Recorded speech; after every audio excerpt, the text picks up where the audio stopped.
Hello and welcome to episode number 80 of Killer POV. I'm one of your co-hosts, Rob G. from Icons of Fright and FEARnet. With me is Elric Kane, taking pictures. He's all taking snapping selfies right now. Yeah, just hold on, blue steel. Yeah, right. No, I'm trying to take photos of everyone. Right. I can see, but your thumb's in Here, the you way, take honey. one. Here, I'll take one of you. Yeah, if you follow him on Twitter and Instagram, this is what he does every show. Admiring the Twilight Time stuff that we obtained from Nick Redmond. Thank you, Nick. Nick, I am so thrilled you sent me Believers, man. There you go. That is amazing. Rebekah McKendry, Fangoria right there. Hello. There's no way that classy guy's listening to the show after he's no longer. You heard that voice. That was a man of class. Maybe while he's driving or something. Well, he can slum with us. I think, really quickly regarding Nick, I think he wanted me to thank our listeners because the feedback he got from his episode was predominantly positive, and he's like, I don't understand why. I just explained how the company works. And I'm like, but that's, I think, what was missing. What a lot of people need to understand is how certain businesses operate. So, because I got to be honest, prior to that episode, I was a little kind of like, why is everything so limited and expensive? I can't afford that shit. And so after the episode, I was kind of like a lot more in love with them. I also think it's personality. A company can't just be a name. Once you put your personality out there and somebody goes, oh, wow, this guy's really smart. He loves Peckinpah. And I think that, that really changes. Yeah, I was sold on that. But I do think that makes a big difference because Jeff and Cliff, you get what the Scream Factory brand is because of the people as well. So I think you need to, if you have a smaller label, you probably have to do that. See, I wish they would Code do Red, that with like we Code don't know. Red. They need to do this. I love the titles. I look over Code Red. There's no one. In fact, I actually talked to Jim Coons today about getting Code Red Bill in here. The brothers who run Code Red. And he said, yeah, if they're down here, they don't live here. But I was thinking, I could not tell you anything about them except they're faceless at this point, and they need not to be because their company, again, it comes off as kind of bristly, like great titles, wonderful titles that you can't afford. So well, I know people requested it, but we do have in mind other people like that. Like obviously we'd love to have Grindhouse. Don May on at some point. Grindhouse. Yeah. Oh, we need to get the Synapse boys out here. Guys. So we'll eventually keep that in mind for the future. Yeah, that would be the goal.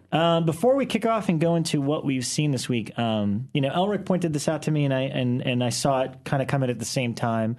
I just wanted to give a little shout out on our Facebook to Ben Jones, who is a gentleman that wrote us directly, and I'm paraphrasing here, but essentially he was saying that.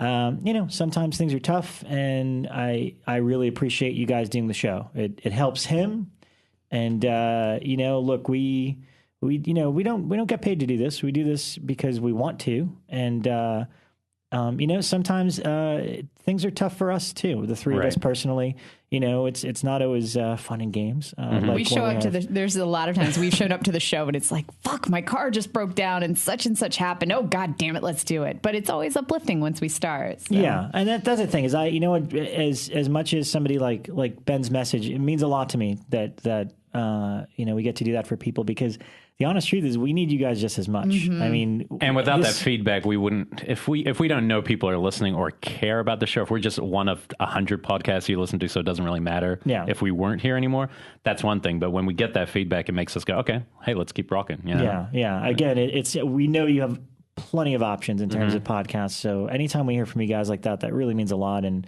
like I said, this is for me, and I think I speak for all of us. This is kind of the highlight of our week. You know, life's tough. Sometimes it's nice to get together once a week and just drink Rob's beer and drink the beer that I bought, and talk about movies. Do you guys know how many Tootsie Rolls I've had while I was waiting for you guys to get to the studio? I could guess because there's none left. Like I don't see any. The whole basket. Parker beat me to the bowl, and I'm like, you really don't want to know how many I've had. It's insane. Oh, were they out there? Yeah, they're sitting on the conference table out there, and it's sad because I did the same thing last week, and this week I was like, well, I could eat dinner beforehand, but you know what? They have Tootsie Rolls at the studio. See, the show makes me an Elric happy, but chocolate makes. Yeah, it makes Bekah. She's a simple pleasure kind of lady. That's it. And we've had so many guest shows, and for us, that takes a lot of prep, and there's always, you're always kind of waiting at the last minute, hoping people show up, and so we had kind of decided early on we were going to do something a little more playful today, and then next week we have our big blowout with one of our favorite filmmakers. I have missed that, man, and I'm so glad Glenn's coming with him. Yeah, I don't know Glenn. Nope. Oh, he's but I one see of that my he followed friends us from on New Twitter York. because I'm he totally commented. thrilled. Oh yeah, no, Glenn's great. And then we take a couple weeks off. So this is going to be, Rob had a good idea to do a getting to know you. another one of those kind of episodes where we're going to do some questionnaire in the second half of the show, and that's going to be fun. Yeah, something different. What have we seen? Elric, why don't you kick us off? All right. Well, the reason I'm still wearing my glasses 3 days I was wondering later about that. Seriously, you look like you've been sleeping for 3 days. Yeah, no, I've been the opposite. But I did the Cinefamily all-nighter, and I've stopped doing things like that mostly. Usually the problem is I'll see a lineup, and it'll be like, The Thing and 5 films in a row that I've seen or know well, so I can't go to those anymore. But this one was in secrecy and guaranteed by people that it was going to be incredible. And so I went, and the first movie was my very own hometown Bad Taste on 35mm, which doesn't happen because those prints come from New Zealand. Right.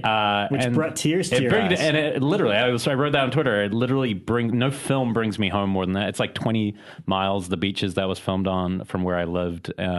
And it just is so colloquial. It's the most colloquial film. And as a kid, I didn't really appreciate. I think I started at about 10 when it came out on VHS. So I probably never saw it theatrically. I did see Dead Alive, Brain Dead theatrically, and I've been thinking about revisiting a lot lately too, and I haven't seen it in a few years. And so seeing it on 35 was just like every line is quotable to me. I mean, I know every second of that film, and so I felt like I was in a room packed with people watching a movie which was being screened just for me. That's how it felt. And it was such, and I could have left after that moment and probably kind of just flown home. But that's not how these things work. Nope. You had to go all So I'll do the night other. So that was really fantastic. And I think that movie, I kept having to lean over and whisper to your friend Jared. I kept going, don't forget, he's got a knighthood.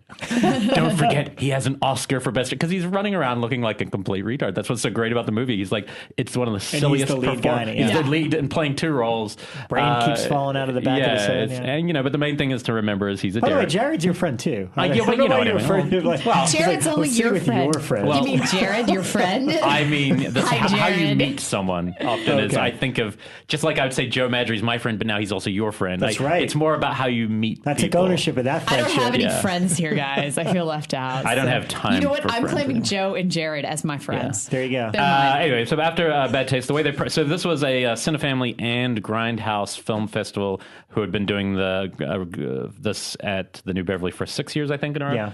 And Brian J. Quinn, because the New Bev was under new management and doing something different this year, at this time they had to kind of join forces. So the next one was his choice. He always puts a classic monster movie there. I was obviously most worried about that because that's the one that can put you to sleep. But it was second, so still young. Luckily for me, this movie I'd never heard. I never saw, and I think most people there hadn't, but everyone had seen a picture of the monster at one point, called The Monster of Piedras Blancas. And it's this monster it's basically exactly the creature from the Black Lagoon monster, except with kind of almost a pig snouty, tusky face. It's a great monster. I'm looking it up right now. They said up front, they're like, this is one of the best monsters. I mean, the film's pretty silly. It's shot beautifully. And it feels, what's so fun about a movie like that is it's like seeing a Universal monster movie, beat for beat, that wasn't made by Universal. It looks like the creature from the Black Lagoon. Yeah, totally. With a boar. Yeah, with a boar face. So this is is it an old black and white? Yeah, it's black and white. It's beautifully shot, though. So it feels, I didn't look up the year yet. Probably 55 or something. Okay. It feels just like those films, but it's obviously a slightly lower budget. Not that you could really, you can tell because the shooting style, they keep it very minimal. But I would highly recommend this one. 1959. Yeah, I highly recommend it for a if you could see it like this. If I'd watched this at home on video, it'd be a little tougher. But if you're a monster person, it's essential. Right. So that was great print. The third one was for our friend Brian Collins, and this film is one of the most batshit. I mean, I love The Visitor. I love all these batshit bonker type movies. Cathy's Curse, a Canadian film. I think it's 79. It's a direct, ripoff of Exorcist. It's 77. No. You gave me a far better description than that when I say. No, I'm going to tell you. Okay, because me and Rob, anyone who's seen this movie. Okay, so there's a movie called Abby, which was a ripoff of Exorcist. Which I saw at the VHS swap it was there yesterday. So there's a film called Abby that's basically referred to as Black Exorcist. So if you imagine you copied Exorcist and you came off with Abby, I felt like when I was watching Cathy's Curse that they're a Canadian film copying Abby, so I would call it White Abby. So it should be called Cathy's Curse, White Abbey. I want to know about this scene. I'm looking at my computer. With this little doll. You have to look it up. And I think this was a big deal, getting a print of this, because I get the feeling it was the only print that was, pink. But man, I don't know if I could have gone through that movie at home on VHS. Like, Brian Collins genuinely likes it. It is just from frame one ridiculous. You know how Visitor at least gives you a scene or something before the madness. But I still think Visitor is a better movie, but this is as bonkers. I mean, Cathy's Curse is just nuts. Definitely worth tracking down a copy of this movie. I mean, probably that's in a way the film I felt most glad I'd gone to this showcase for, because otherwise you may never have seen this movie. Okay. I think people would get a kick out of it. And then fourth, so we're getting to about 2 a.m. This was a big deal. Phil Blankenship, who programmed a lot of this and did a bang up job, was on an episode here many moons last Halloween. He showed his own print of Dawn of the Dead on 35 millimeter titled Zombies, the British theatrical release, which has some gore trimmed. But I will say this, who gives a flying fuck when gore's missing when you're watching a movie as good as Dawn of the Dead? Mm-hmm. Like, the drama of that movie, which really sets... The only reason Walking Dead can even exist is because of Dawn of the Dead. Not Night of the Living Dead, Dawn of the Dead. Yeah. It's the same bill. It's just character, a little bit of zombie. And the character stuff's so good. Totally. What I'd forgotten, and he explained afterwards that the reason this is so rare to get a 30... it was his print. The cost to show that print, the licensing fee, I can't remember the guy's name, who you have to go through to get that. It is so high that he said it was the equivalent, the price of that was the equivalent of all the other films from the night combined. Wow. So it was a huge, and he owned the print. So imagine also having to procure a print of this movie. So people do not get to see Dawn of the Dead on the big screen anymore on 35. And most of you probably never will from what it sounded like. And it was really something, especially at that time of night. You know, first flicker, I thought, I don't know if I'll get through it because it's 2 a.m. and I've seen this movie. And it was really brilliant. And the thing I didn't remember about that film was just how much it's Ken Foray's movie. I guess I always think, it's the girl on the flight. But really, just halfway through, I'm like, oh, no, this is really about Ken. This is, no, he's the lead. Yeah, we got this baby, we got this by the ass. Just that quote stayed with me all night. Loved it. I think you're thinking Richard Rubenstein. Yeah. He seems to have, he's the producer that has control a lot of that early stuff. which is an issue. Which is why there's things like Creepshow 3. Yeah. And, yeah. Which is a real shame. And then you'll appreciate this. So the night's getting down there. I know there's 2 movies left. It was 4:30. And here's my new theory. I'm going to share this with you. A movie came on that I could have sworn was Chopping Mall. The opening shots, I haven't researched it yet. It has to be the same mall. And it's the same, you know how they're at the start of Chopping Mall, somebody's standing on a stage talking? Yeah. Uh-huh. Exact same shot. And I was like, oh. And then the credit comes up and it's called Phantom of the Mall, Eric's Revenge. Yes. So here's the thing. I thought, oh, wow, this is cool. A film I haven't seen. I'm kind of excited. About 10 minutes in at 4:45. If it's 4:45 a.m. and Pauly Shore is on a big screen, it is time to go the fuck home and get some sleep. Because as soon as I saw Pauly Shore as a main character, I was like, oh, I don't think I could do that at 4:40. So that was the end. It was filmed at the Sherman Oaks Galleria. Boom. Right. It looked exactly the same. Place. Oh, that's good to know. Anyway, that film looked really fun, and I actually really wish I'd been, had a chance. Had I had a kid, I'd be fine. And what was the fifth one, the one that you missed? The fifth one is the one I'm most bummed to have missed. I think the name is Exodus. It's actually a Fulci sword and sandal. Contraband? Okay. I think that's what it was. Yeah. It's it's a Fulci sword and sandal Conan ripoff, which I would have loved, but I don't think I would have loved it at 7 a.m. Or it might have been a... Yeah. No, this isn't it. I'm looking at the wrong thing. Anyway, I thought it was Exodus. No, Contraband, if it's Fulci, is 1980, and it looks more like an Italian kind of crime boss film. Yeah, I thought that's what they showed. Oh, I thought they said it was a sword and sandal thing. Pretty sure somebody said it was a Hercules type thing. Maybe I'm wrong. Yeah, that's not Contraband. Maybe somebody told me that who fell asleep. Jose Prendez. Yeah, I'm pretty sure it's Contraband from 1980. I could be wrong, but somebody was telling me that I forget what they said. That looks pretty badass, by the way. Contraband from 1980. It's also called Smuggler in the UK, but it looks really badass. No, and I'm a big Fulci fan, so that would have been awesome to see that. Had that been like second or third, I'd be all about it. Plus, I don't know if somebody was messing with me, but I thought somebody said that last movie like had a bunch of shots of people like falling asleep in it. Oh, brutal. Brutal. Things where it's like, I will say this though about their programming, the thing that they really just knock out of the park. And this was probably my favorite, night of the year.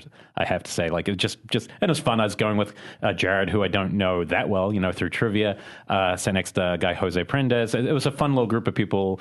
Brian Collins came for a little while. It was a lot of fun. But what's really amazing is the blocks of trailers that they put before each film, which directly gives you clues. As like for Dawn of the Dead, it was all sequel horror films. So you're watching and you're going, I wonder what film this is going to be, and sequel after sequel after sequel. And then Phil gets up there and says, well, it's my favorite movie of all time. And Brian Collins goes, oh, he knows.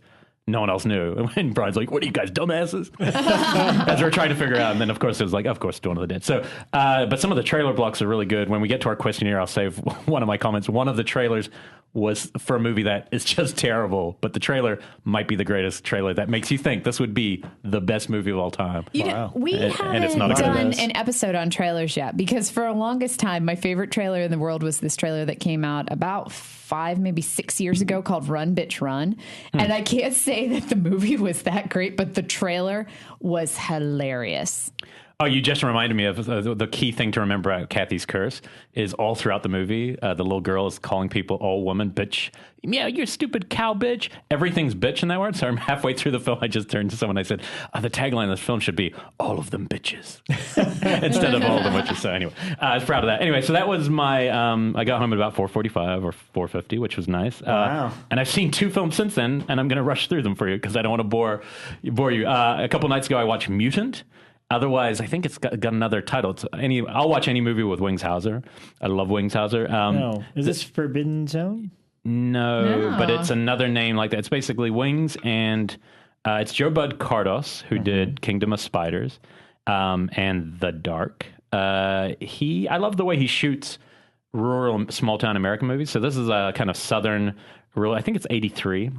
Wings Hauser and his brother go down south. They've got backpacks. They kind of get stranded in a small town. The first hour, nothing horror happens at all. Like, horror is lurking, and there's something that looks like a zombie at one point, but nothing happens. It's the last 30 minutes of this movie goes all the way Messiah of Evil. Like, I mean, complete Messiah of Evil. Like, yeah, his brother goes missing, and then Wings becomes Bo Hopkins, who's a great Western actor, is the sheriff in Wings. Does it have another name? I'm not finding it. It does, yeah. Just look at it. It's just Mutant from like 83. No, I'm not seeing it on his It's got another something of Shadows or something like that. It should be up there. Shadows. Night Shadows is the other title, but Mutant's the one. And I had this on one of those zombie packs where I have like literally 5,000 films. One of those things I never watch. What's on this crap? Like somebody will give it to you at Christmas. It was like $5.99, and it has literally 100, like everything, White Zombie, everything that's in public domain. I have a couple and of I think those. this film They're called fell like into a car 100 packs. Yeah, and I actually have never opened one, but I had that word on my to see list, and I looked through and I go, oh, that's one of the ones, and I was like, oh, let's see if the quality's any good, and it looked totally fine. It's really fun. I would highly recommend this for zombie completists, especially that second, like that last half hour. They're kind of more painted on, white face with black under their eye. Yeah, kind of look like that. And once it's Wings Hauser versus zombies, you cannot go wrong. And then the last film, this is going to be my big call of the night, but I had not seen Pumpkinhead since I was probably like 13. Yeah. I watched it not on the Blu-ray, surprisingly. It was on AMC's Fear Fest, and I taped it. So it's probably pretty high end, probably not quite as good looking. You still say you taped it. I taped it, yeah, I did, because I'm a retro kind of guy. I don't manscape my chest either, so just so you know, if you were wondering. That's how retro. I was really concerned about that myself. So I've got here's my thoughts, because I remember Rob was reviewing it the other day. It's been on my mind to see it again lately, but and my memories aren't that clear, except that it's a good emotional horror film. Like, had emotion behind it. But you said that a couple of people kind of got weird about your comments about it or something. I remember you saying... unsolicited... feedback. Here's all I'll say is this. I honestly felt watching it that it is like one of the truly great American myth horror films. Like, I don't think there's enough films that are kind of based in like folklore and not urban legend, but rural legend. It is one of the few horror films set in Appalachia. Like, and it's not even true. I mean, because it's kind of portrayed as like a little bit further south. Some sort of rural area. I love the rural folklore element because that is missing from a lot of horror films. The only thing that dates that movie, there's only one thing, and that's totally, to me, forgivable, and it's the outsiders, because they're on the dirt bikes and they're saying very about their stuff. They have giant 80s hair, but everything in it is so well done, and the emotion of Lance Henriksen's journey is really fascinating. I think he's like one of the great horror characters, but the Pumpkinhead itself is one of the only monsters where it's like they're not scared to just have him out there walking around, and he just comes in from darkness into light. Doesn't matter what the environment, the actual place where you go. The witch. My memories as a kid were like the witch is scary as hell, or the old woman is scary as hell, and that the creature itself is scary. But the old woman is still terrifying to me. But I honestly think it was one of those effects where it's not scaring me, and I'm an adult. It's more just kind of marveling at like, how is this film not in that conversation of like the best American horror films? Like, and I'm not kidding. I really felt like this deserves to be in that equation. And so I mean, that's how I want to see felt revisiting it. Just, I mean, again, and the fact that Stan Winston, an effects guy, like, made an emotional. He did a really good job directing. Really good job. And when I first met Tom Woodard, that was like the very first thing. I was like, holy fuck, you were Pumpkinhead. I mean, everything else is cool too, but you were fucking Pumpkinhead. Well, you think about how many original monsters we've created in horror in 100 years. Very few. Yeah. Very few like really good original like mythic characters besides the ones we talk about from the 20s or 30s. And so I feel like that's one of the few where you're like, no, that's a really interesting thing. That's, you go to a pumpkin patch, you dig up this thing, and then you have to, want vengeance, and it can't be stopped. I mean, I just don't think there's many great American myths like that. And you're right about the witch. She used to scare me more than Pumpkinhead. Yeah, no, I think she is scary, even though at the end you see her like re-digging it back. It's just, I think it's a really good movie, and it kind of floored me. I wasn't expecting, maybe I was expecting a little more camp in there, and there's just none. And so it's a great movie. And I'm curious to see the sequels, even though I'm not going to expect that. Never seen the sequels, and I really do need to watch them. But Pumpkinhead used to scare the shit out of me when I was a little kid, and You've seen sequels? Yes, 3 and 4 are awful. Okay, and most people don't like 2 either. I like Blood 2. Wings. It's one of those scripts that just got turned into a Pumpkinhead movie. So it feels very much like a Stand By Me sort of like revenge. It has a very Stephen King revenge vibe to it. Jeff Burr directed it, right? Jeff Burr directed it. And I mean, it's got tons of people from his world, in terms of like, I mean, I think the lead is the girl that played Punky Brewster. Oh, yeah. Celine Solo Moon Fry. So that's her. Oh, yeah. You gotta be a girl in the 80s. You know who Solo Moon Fry is. And then, like Kane Hodder has an appearance, and Linnea Quigley, and was it made a long time later? A couple of years later. But it was one of those things that like it came together so fast that they just made it really quickly. And it was never really official.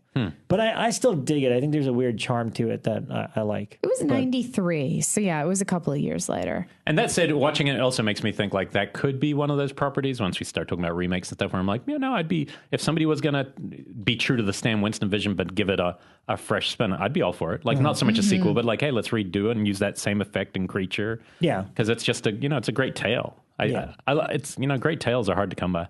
Yeah, I think so. All right. Kudos to you for talking about it to make me interested to see it. Good stuff. Well, first I went to the VHS swap yesterday, which I have to say was a bunch of fun just because it was kind of like a room full of geeks like myself who... there was a lot of good stuff and not a lot of people buying it. So much good stuff. That was the thing. I went yesterday, a lot of good stuff there. And I was totally like, I really can't spend anything. I'm trying to save money and I can't spend anything. And then I got there and it was literally like sitting in like a gold mine. Yeah. And I saw somebody had a VHS of The Jar, which I had been dying to see for a while. Did you get that? No. Oh my God, I want to see The Jar. Yeah, I've had it on my Amazon queue for a while, or my wish list. That's like, my Amazon wish list is kind of like my checklist of the things that I'd like to see.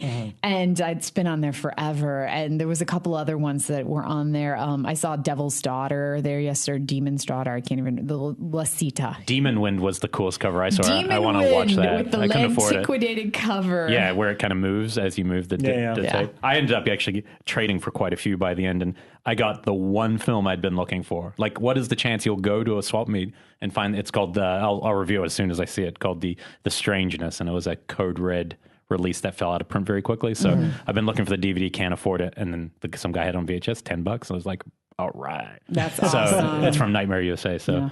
But yeah, it's neat. But yeah, so that was a lot of fun. I didn't come home with anything just because I was like, I didn't take any cash with me because I was so determined I wasn't going to spend any money. And I wish I had. I made $10 selling. I sold most of my stuff for $1 just because I was like, FX and FX2, you haven't seen it. You need to see it. Just pay me $1. So I was much more about sharing the love with stuff. Yeah, if you like that. So I saw somebody you gave a few away to. I was giving some away too because people would come over and they'd be like, I've never seen blank. And you just just need to take it. Yeah. So, yeah, I'm a really bad salesman with my stuff. So, yeah. Well, director Fred Olen Ray even had his own booth there, which was crazy. I was just looking over. I kind of felt bad because he kind of got the least action because his stuff's priced the highest. He had like because pricey it's his stuff. own stuff, you know. Yeah, he had like $40 VHS tapes, and But I was like, how crazy is that we live in a world where like directors who are like big in the 80s, like made lots of movies, are going to like VHS swap meets selling their movies on VHS. I mean, that's a pretty strange world. It was surreal and trippy. So, but it was nice just to stand there and talk with people and, you know, argue about how you store. That was my most fun conversation that I had with multiple people, was how you store all your VHS tapes and your DVDs and how do you keep them separated. And it was just like this geek niche conversation that would bore everybody else in the world. But for like the 5 people I was having it with, we were passionate about it. So I don't know about you guys, because Rob was there too. The thing that I overwhelmingly felt when I was around that much is like, oh man, how much do I miss video stores? Like, it's just seeing all those covers makes me want to see these movies. Or even like the side of the box, and you see like a little tiny image on the side of the box. Like, what's that? And some of the logos, like seeing the logos you've forgotten, you're like, oh man, that just makes me want to see this movie. Yeah. Like there was one there yesterday called Human Pets. And I was suddenly like, I want to see this, but they had like $30 on it. And I was like, I can't pay $30 for a VHS tape. Yeah, that's tough. Some of the big box, I get it, but anything small, it's like, But something like Human Pets, I was like, you know, back in the day, I would have rented that. I would have had it for one night, and then I would have been like, oh yeah, I've seen Human Pets. And now I'm like, I'm going to have to find like a bootleg somewhere because I can't afford a $30 I don't VHS need to collect that stuff, but I do want to watch the new films. It's not too late to convert Jump Cut into a coffee/video store, which we talked was about my that. idea. Yeah, we talked about that months ago. Night store, I like it. I like it. We could do it. It's like we might want a cheaper during the day. location, like your house. A little bit. I think you're doing it right already. Just move a little bit closer to North Hollywood. It'll go down in price. So, so anyway, that was the VHS swap. The other big thing, I watched Horns this weekend, which I really enjoyed, and I do have to agree with you that I think it. I like Alexandra Aja's directing with it, but I think it would have benefited more from somebody with like a Del Toro-esque twist to it, because it was so fairy tale and so kind of idyllic and beautiful and just had this kind of childlike quality to it, this fairy tale quality, because it's like literally growing horns. And I don't know, there was something kind of weird about it. It seems to be polarizing. Some people really seem to love it, and some people don't hate it, but are just kind of like, I love so it's the interesting. concept. No, I mean, the black humor is great. Yeah. It's just there's something about the way it looks like he didn't optimize what you could do with I think that was it. The whole thing is obviously in this fairy tale setting, because I mean, the guy is growing fucking horns, and it's affecting everyone in the town in these very kind of supernatural ways. And so it's got this strong kind of fairy tale overtone, but that seemed to only be incorporated into the scenes that were actually in the woods. As soon as he left the woods, it was just weird guy with horns. Yeah, but we'll wait till Rob's seen it to do the final chime. Okay. Sure. And so then my biggest thrill for the weekend was I discovered that Are You Afraid of the Dark is streaming free on Amazon Prime, and Goosebumps is now on Netflix. And so anytime I had a spare 20 minutes this weekend, I was watching another episode of each. What age group is Are You Afraid of the Dark? Goosebumps is pretty young, right? Like 13? I would say, well, they're both about the same. Goosebumps came a little bit later. Are You Afraid of the Dark hit me right at the right spot. Like I was 13 when it came out. I was maybe 12, 13. And so Are You Afraid of the Dark is definitely the one that I'm more passionate about, just because that's the one I saw right then. Goosebumps came out or at least it kind of, the bubble boomed a couple of years later when I was probably 16 or 17. It was a little bit too young for me to be watching them, but I was anyway. Like I was still watching Tiny Toons when I was 18 and things like that. I think Goosebumps, some of that might have been shot in New Zealand, because once when I was like 20, I got some photos done. I was going to act at one point before I realized I couldn't act. And I got an audition for true story. I got an audition. Yeah, I was going to act. I got out of high school, I was doing theater and stuff for fun, but I got an audition Wait, for you did theater? Yeah. As much as you make fun of me? Well, because I'm not a theater geek. I play basketball. I'm hanging out with John Carpenter and drinking beer. I'm making fun of you nerds. No, I auditioned for something with William Shatner, and I'm pretty sure it was a Goosebumps. So if Shatner's in a Goosebumps, he wasn't there, but I remember really this memory of it was a Shatner thing with Goosebumps in New Zealand. So I should look that up. If he was in an episode, that could have been you. My alternate career in Goosebumps. And luckily, I found podcasting. I know. Are You You Afraid of the Dark was mostly filmed in Canada because you can tell some of the accents kind of leak through. Like I was watching one last night, one of my favorite ones called The Last Wish, and the girl kept saying, "I'm sorry," and it was very Canadian pronunciation. Is it good? I mean, I've never seen that show. I don't know that show. When I was like 12, they scared the crap out of me. There are a couple episodes that have kind of like haunted my psyche for years when I'm like thinking of them. There was one called The Doll Maker that used to mess me up really bad. But some of them just kind of stuck with me. Now that I'm going back and watching them, they were very early CG effects. So this is like 94, 95, very early CG. And when I was watching them last night, that was kind of throwing me for a loop. I was like, man, that used to mess me up. The one that I was talking about that was a fairy tale episode had Bobcat Goldthwait in it. Oh, wow. And he was playing the Sandman. And his acting, I like Bobcat in most things, but in this, his acting was just kind of abysmal when I was watching it last night. It still worked, but it wasn't quite as effective as when I was 12. But they're just... Bobcat in the 90s, I don't know if he really gave it down. He was kind of like just reading off the cue cards, you could tell. But it does make you realize, like, wouldn't it be cool if there was some more series like that now that TV's great again? And you can have great writing to have some of these anthology type shows. Hopefully soon. Yeah. You know, there was, I can't even remember the name. I'm going to have to look it up, but there was another series of books that came out in, I want to say the 2000s. BJ actually sent me a whole bunch of them. One of our listeners sent me a whole bunch from Marnie, and it's set in a schoolroom. It's like set in a schoolhouse. And I've heard rumor that they were being turned into a TV show anthology style for a while. I'll have to look up the title. I mean, I love Friday the 13th. I always thought, that was different. That had a storyline, You know, I was at a convention a couple weekends ago and I saw the entire Freddy's Dead series bootleg. Oh, you did? Nightmares. And I was totally kicking myself later because I didn't pick it up, because then I came home and I was like, I would like to watch these, and I discovered they're not available anywhere. They're So next con, YouTube. I got to find it. We might have had a listener send us a link to all of them. Oh, that's true. I forgot about that. We might have. And I do really want to watch them, but my problem is if I get links to things I know, I still watch things on discs. Yeah. So it's hard for me to watch off the computer. Yeah, I have problems watching things, but I do have to say, like, I have my computer, I have a Mac Mini wired into my big television, so I can watch anything that's on YouTube on my big screen. Oh, that's cool. Yeah, it's the way to go. Yeah. All right. Yeah, Anything that's else? some geeky stuff. Nope, that was it for the week. Okay. What'd you see, Rob? On my end, I went and caught Re-Animator the musical. Yeah. So I mentioned that since that's playing again here in Los Angeles for the How rest are of the new leads? It's fun because so Graham Skipper's still in it as Herbert West, and he was on our show, and he's an Almost Human. And him and Jesse Merlin are still in the show, and Jesse Merlin plays Dr. Hill. Pretty much everybody else is all new, and I thought they all did really good. They did a really good job. They have written some new songs. It's got a completely new opening. And so if you had seen it previously, it's a slightly modified show, not just with the actors, but some of the numbers and some of the way it's structurally put together. So they don't open with Plagiat? That Plagiat song? Plagiat? No. It's a little bit later. Okay. No, they have a whole different opening. I thought the opening was He's Dead. He's dead, Jim. Oh, no, he's dead, Dan. No. That's way later. Now they open it with the opening of the movie, which is Dr. West working on Professor Gruber. Right. And his eyes pop out. Yeah. So he's wearing like one of those eyes, that's cool. like glasses where the eyes pop out. Oh, that's funny. Yeah, it's really funny. There was a lot about it that was great. But and once again, it's always so hard to differentiate when a character, somebody like Jeffrey Combs, is so identifiable with it. But man, seeing the show again, and I mean, again, all the actors are good. Graham just kills it. He's my Herbert West now. That's awesome. With a great voice, can happen to sing really well. So that's a great show. You should check it out. It's only a few more weekends here in Los Angeles, but who knows? Hopefully they'll take it on the road. I think it would do really well. Could you see them making a film version of that musical? Absolutely. I know it's been discussed. Yeah, absolutely. It seems like they kind of have to if they want to. Otherwise, it will never be remembered. In that sense, you need something. Well, I mean, here's the thing. It's like, could they do? They could film the show, because I know they filmed a lot of the Nevermore, for example, intending to convert it into a movie.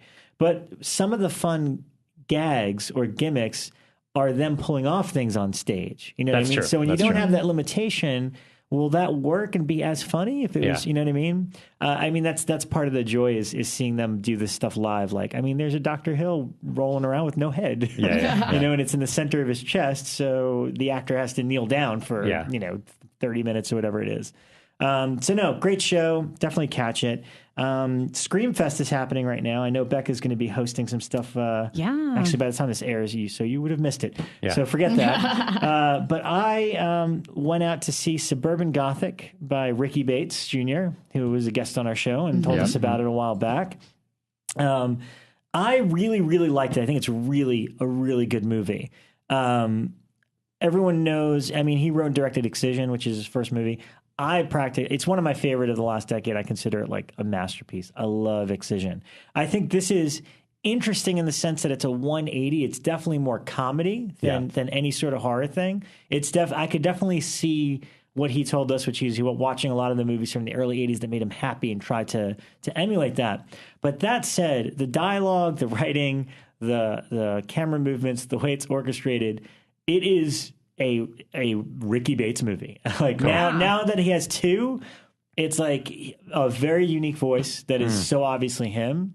And I think that's really cool. It's got a kind of a Ghostbusters vibe to it. It's this guy who had a little bit part. I think it's a good friend of his, but he had a bit part in Excision. Matthew Gray Gubler, who I believe also co-produced this one. And he's just like this guy that finished college and can't get a job and is forced to live with his parents again, who happen to be Ray Wise and the mother character. But when he was a kid, he used to see ghosts that went away, and now that he's back, he's seeing ghosts again. And Kat Denning is kind of like the local bartender that's like the only person that believes him. And I like her. She's got a good. She's great in it. Yeah, she's great. I mean, and her sensibilities is like, if you know the kind of humor that she delivers, that's pretty in line with this. But yeah, it's hard to describe it. I don't want to give anything away. I was telling Bekah off air that Ray Wise is incredibly racist in it, which is a little alarming because that's what I meant by like it's so obviously influenced by the early 80s, because like we were saying, like, in the early 80s you'd say a lot of politically incorrect things, and it's just part of that was the way humor played off back then, whereas now like we all get sensitive about it. So it's kind of interesting hearing Ray Wise say some really racist things and everyone kind of nervously laughing in the audience, like they're not sure how to react because it's been so long since that's happened. Where is it set? Like Virginia, where he's from, or God, you know what? I'm not sure. It's definitely some sort of. It might as well be. I don't know if they specified in it, but it's like a little small town that he's just so miserable to be back in and just wants to escape again. Some fun cameos. Some people. I heard Jeff Combs might be in it. There you go. Okay. That was fun seeing him. That's not a spoiler. No. Okay. No. I mean, he's in the credits right off from the beginning, so I was like, oh, cool. I didn't know he was in this movie. Huh. John Waters makes a little return. God love John in a very similar role from Excision, which is great. The thing I could say about it is it's I didn't like it as much as Excision, but it's still really good, and it felt like he had like 1/10 the budget. And regardless, like he didn't have the resources, he still pulled off something really cool. Hard to believe, given that he has Kat Denning in there, like how you would get some of those actors. Now, don't quote me on that, but I felt like it didn't feel like he had as much to work with on. Like Excision feels like a big movie, and it's got those elaborate dream sequences and stuff. Whereas this is a little bit more ambitious, and it felt like it wasn't, it didn't have the same budget, but he still pulled it off, and I was really happy for him. He seemed so thrilled about the audience reaction, and said that he's now doing a studio picture for Universal, so he's finally going to get the opportunity to direct something with hopefully a little bit of money behind it. Cool. Yeah. There's the last thing I want to say about it is there's it follows a lot of, structurally the beats are normal for this type of story. It's kind of like you could almost expect, like, oh, okay, so this is where he's going to go and investigate this to figure out how to put the ghost at rest, sort of deal. But there is one scene in the third act that kind of comes out of nowhere that I don't think I've laughed that hard like the entire year. Just the very matter-of-fact way that this sequence plays out, which is a cameo by his real-life girlfriend in the movie, and she's so hilarious. And I don't want to spoil, but just so you know, just look for that. There's one sequence that I thought was just so fun. Yeah, I was pretty bummed to miss that one. That was like the one film we all had reasons. Yeah, home life reasons that made us miss it. Yes, because you had car problems, right? My car battery died. I had to replace the whole thing this morning. That sucked. $195. Yeah, battery sucked. No. Well, I'm glad you got to say it, though. I'm glad one of us was there to support Ricky, because we are big fans of him. He's a really great guy. Yeah. And let's see, what else did I get? Oh, really quickly, I'm plowing through the Halloween box set, so I got to do H2O and Resurrection. H2O. With or without the boom frame? Without boom frame this time. That was pretty fun. I watched it with the commentary with Steve Miner, director Steve Miner, and Jamie Lee Curtis, and Sean Clark moderated it, which was pretty cool to hear them talk about it. I remember when it came out, I was very lukewarm on it. And it's a good film, but I still feel the same way, and mainly because there's not much to it. It's you know what I mean? Like it's pretty bland. It's like 75 minutes. Yeah, I remember when I started really in the short. theater, I was like, how is that even a feature at that length? There's nothing more to it than it's called Halloween 20 years later, and Jamie Lee is in it again. And it had some of the young hot actors, Josh Hartnett. It had that really hot, Josh was in Josh it. Hartnett. Because he had just Michelle done The Williams. Faculty, or that was around that same time. He was really hot. It had back-to-back. a couple good. I remember the Alan Arkin scene was pretty good. Like not Alan Arkin, Adam Arkin. Adam Arkin, he's there's some couple good scenes where characters were being taken out. It definitely delivered on a Halloween film promise, I thought. But I remember going, this is really short, and it felt like you could have done more. It just didn't feel as great as it could have been, considering the concept and the idea and bringing Jamie Lee back, and the fact that it's I know it, and they talked about it a lot in the commentary, and there's a great hour-long documentary on the box set. Wow. The mask thing is so distracting because Steve Miner shot for at least 2 or 3 weeks with what can be described as he just wanted a white mask. Now, the problem with just a white mask is if you light it, or if you don't light it properly, it's going to look like a white mask. Right. You could still see it in the movie quite regularly, but 3 weeks into the shoot, everyone freaked out and were like, you got to change the mask. So the opening sequence, which I think is really good, is the mask from Halloween 6, which fits the actor a little bit differently. So I think that's the scene where it looks the best. And then at the last minute, they pulled in Stan Winston to do a mask. So 90% of the third act is a different mask, the Stan Winston mask, but in close-ups. So then, like when you could see in certain scenes, it cuts to a wide shot, and it's a totally different mask. And if you actually Google Halloween H2O mask, the first thing that comes up is controversy. Yeah, so. I mean, they're one of them. There's one shot that's a CG shot that's awful. That's funny. Awful, when I was, awful, oh god, yeah, that's bad. I'm showing pictures right now. That picture that you brought up, which is the first time that Jamie Lee and Michael go head to head, that's actually a screen grab from the trailer. They reshot that because that's what the original mask. Because that looks like George Romero's Bruiser. Remember that one? Totally. Yeah, it's just a blank face. It's just blank. Yeah, so the studio saw that and freaked out and made him reshoot it. So it's cool. It's a good movie. Why do people fuck with that? Yeah, and it looks like when you just go back to number one, when you Yeah. just use the exact mask, the Shatner, it's like it makes no sense. Well, it's probably controversial for me to say this, but I'm going to anyway because I don't care. There was a little featurette that. You know what? I won't say who put it together just in case, but there's a featurette intended to be on the box set, but put together by one of our friends, which is literally Tommy Lee Wallace in his garage, and they bring him the original Shatner mask, untainted, just the Shatner mask, the Don Post one, whatever, and they hand it to him, and he's like, all right, make that into Michael Myers mask again. And in like 5 minutes, he makes it into, and it looks exactly like the original mask from the original. Awesome. Wow. No, I want to say. I wish they could put that online. I think it'll pop up online. Okay.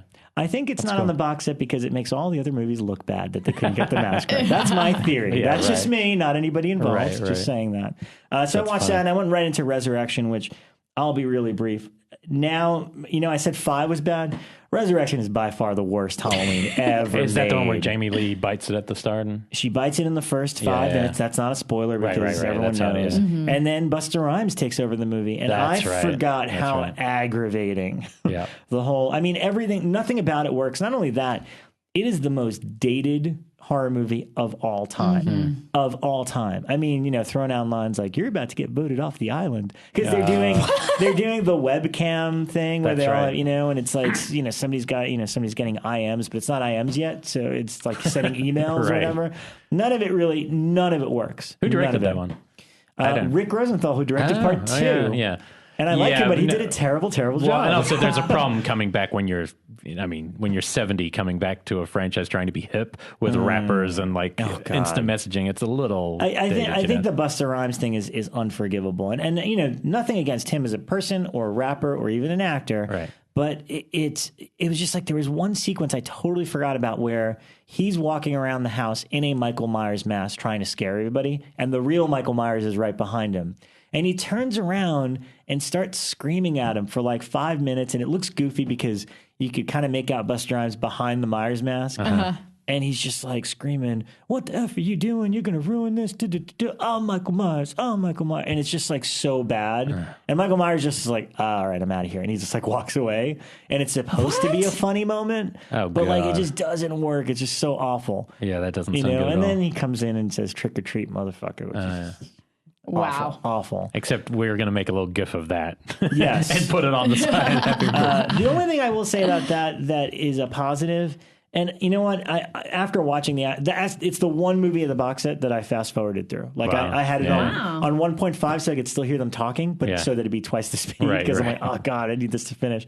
And I was so angry about it that I didn't watch this. But there's a featurette that was on the DVD and it's on this Blu-ray, which is 40 minutes of just their webcam footage. Like it's just unedited. That sounds painful. It does, and it would be because it's not really properly edited found footage, but it's kind of neat because to see Michael Myers in that context, right? And a found footage film, yeah, like that's and there's no it's just literally what they filmed when they had on their heads.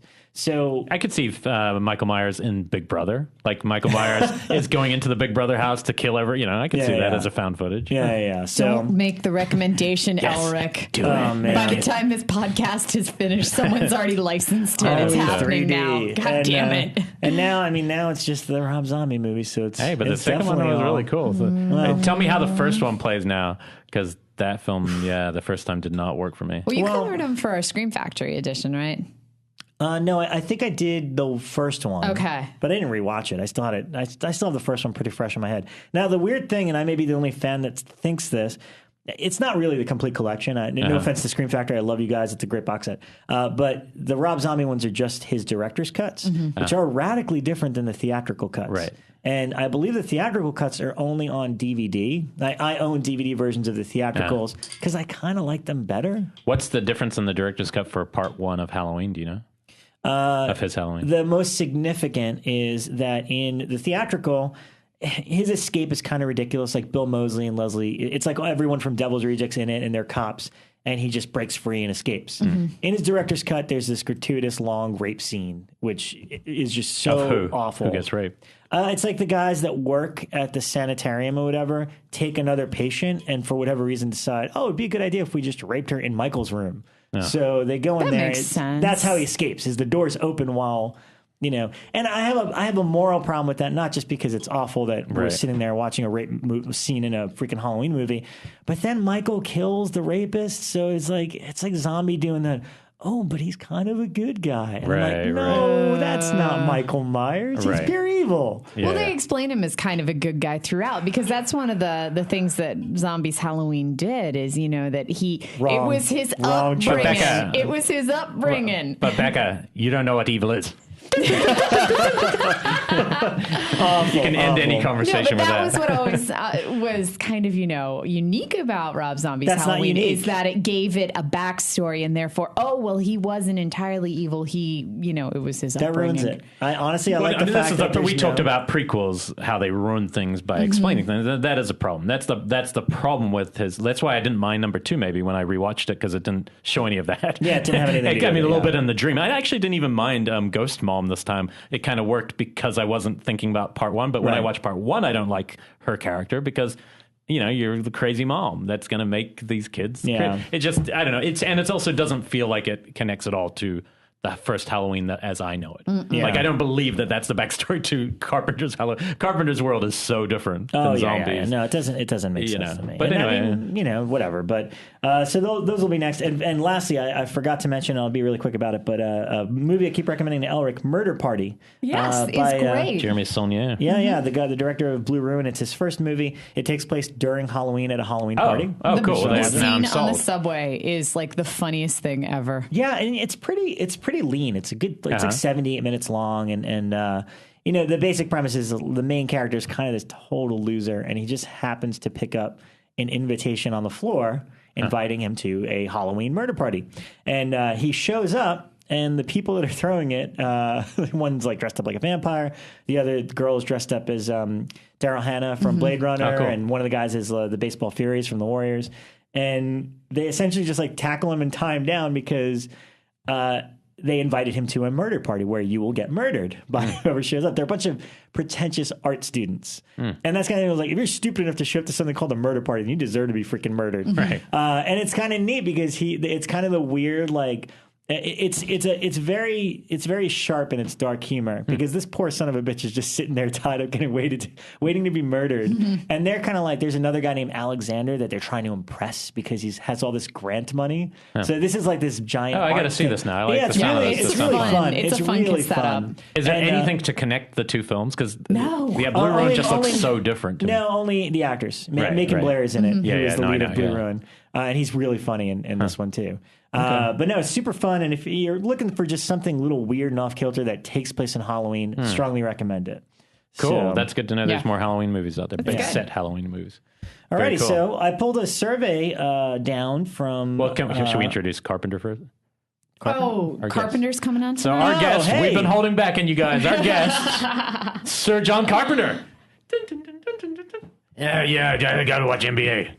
Son of a bitch. And thank you to our guest. Yeah, thank you. That's John great. Carpenter, it was great seeing you See, again. I told you we could get him, Rob. I told you. I know, but then that's exactly what I expected. Exactly. Yeah. Pretty much. He's Was got it to go 2-minute play show? video games. That That's fucking cool. idiot, Michael Myers. You know, he's got a record coming out at the beginning of next year Yeah. of his lost Well, we theme, might be able to get him on here. We might be able to get him for real. Yeah. He hey, like I said, when he came to Jump Cut, he was in good spirits. So that's probably the best Hey, I'd ever seen him. I interviewed him for his comic book last year. That Yeah. was pretty cool. I got to go to his office in LA and like hang out and talk to him about Okay. the comic book. It was pretty sweet. So Bekah makes the request, including a picture of herself. Yes. And A then picture? Yeah, he likes girls. So Yeah. if he knows you're likes the, girls. you say you're the host, you're the leader, you're the leader of this group. She didn't get the nickname Upskirt Bekah for just any reason. We all know why she's called Upskirt. I don't remember this nickname. When did this come about? When I held Elric? my phone under the We'll lie to table him and right get. No.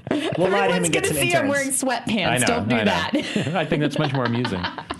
All right, so let's whip through this. The idea that I had was I just, every once in a while, I'm going to give credit to the Bloodcast because I'm pretty sure Ryan and Clark had done this. They did. Sometime last year where they pulled a horror survey offline.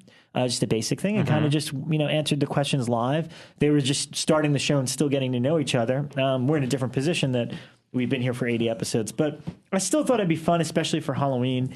And then we also opened it up to our listeners to if there was a few little top fives or things that they wanted us to list off. So this questionnaire I found via Google on Facebook, and I believe it was from a gentleman named Dave Harlequin.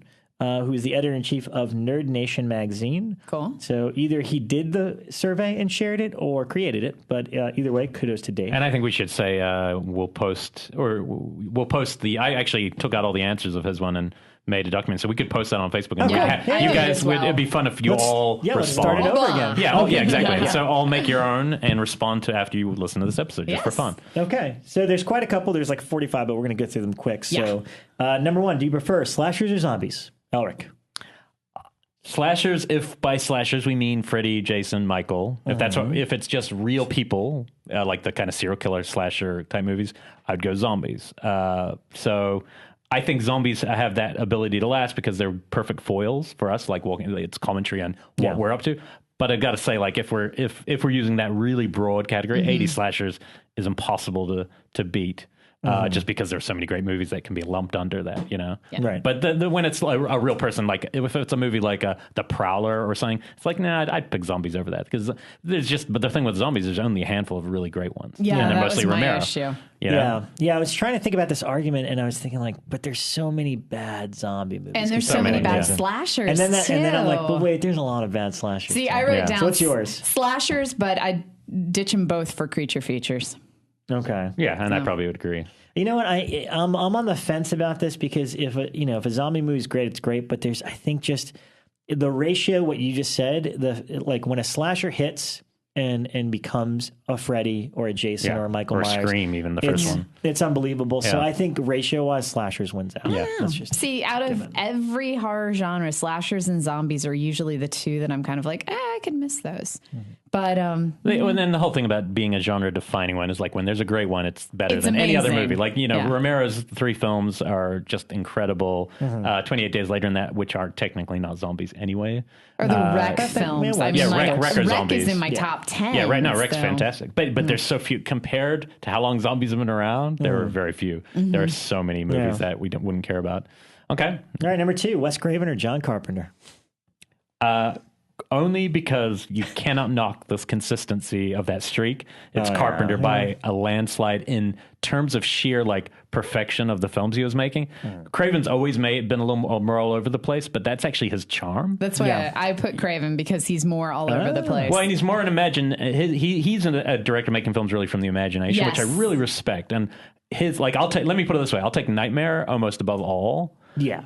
But I've got to say, I think Carpenter is, the best genre director there's ever been. All right. So you're Carpenter, you're Craven. And let me put this, I'd rather talk to Wes Craven. Like I'd spend all day, That's a very, very valid point. Yeah. I'd rather talk to Wes Craven. And like you said, it's like, he created Freddy Krueger, and that first Nightmare on Elm Street is just so pivotal. But for filmmaking technique, and I mean, literally, I was at a bar 2 days ago just talking movie to movie about John Carpenter. Man, that streak. If you look at his filmography from even down to Assault on Precinct 13. See, that's what I will say is Assault on Precinct 13. I like, and I consider to be a much more well put together and well composed film.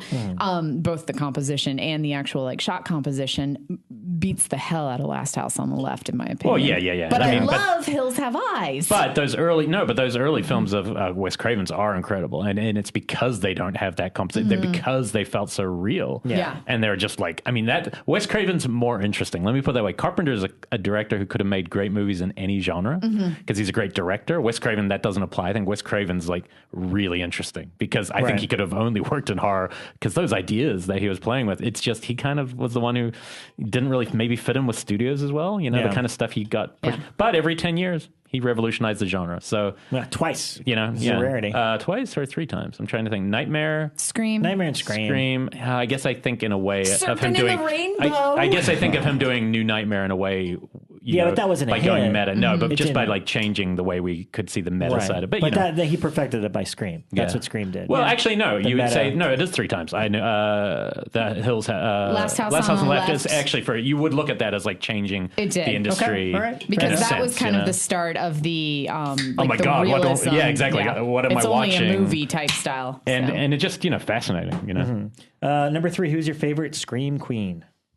I struggle with these kind of ones because I'm not like somebody who really thinks of people like that. I prefer terms like, I love final girls. I love strong woman.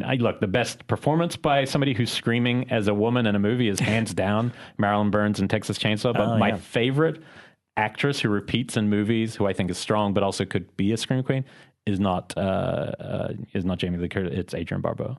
Because she's a badass. Wow. Look at that. I agree with you. Yeah, she's really cool. She's smart. She's a badass. Jamie Lee is the definitive. I feel like she's the one that created it, but I love Adrienne Barbeau. Yeah, her in The Fog. Guys. I went Sigourney Weaver. Oh, yeah. Okay. And Sarah Michelle Gellar. Okay. All right. Yeah, I'll buy that. They're fun. I mean, it's just the weird thing is how Scream Queen's kind of a derogative term now to me. I think so. Yeah, it is. And yet people use it still as the banner. They're like, I'm a Scream Queen. I'm a Scream Queen. I'm like, I don't even know what that means anymore. Like, Linnea Quigley is a Scream Queen. People who are like cashing in on and got roles because of that term, that makes sense.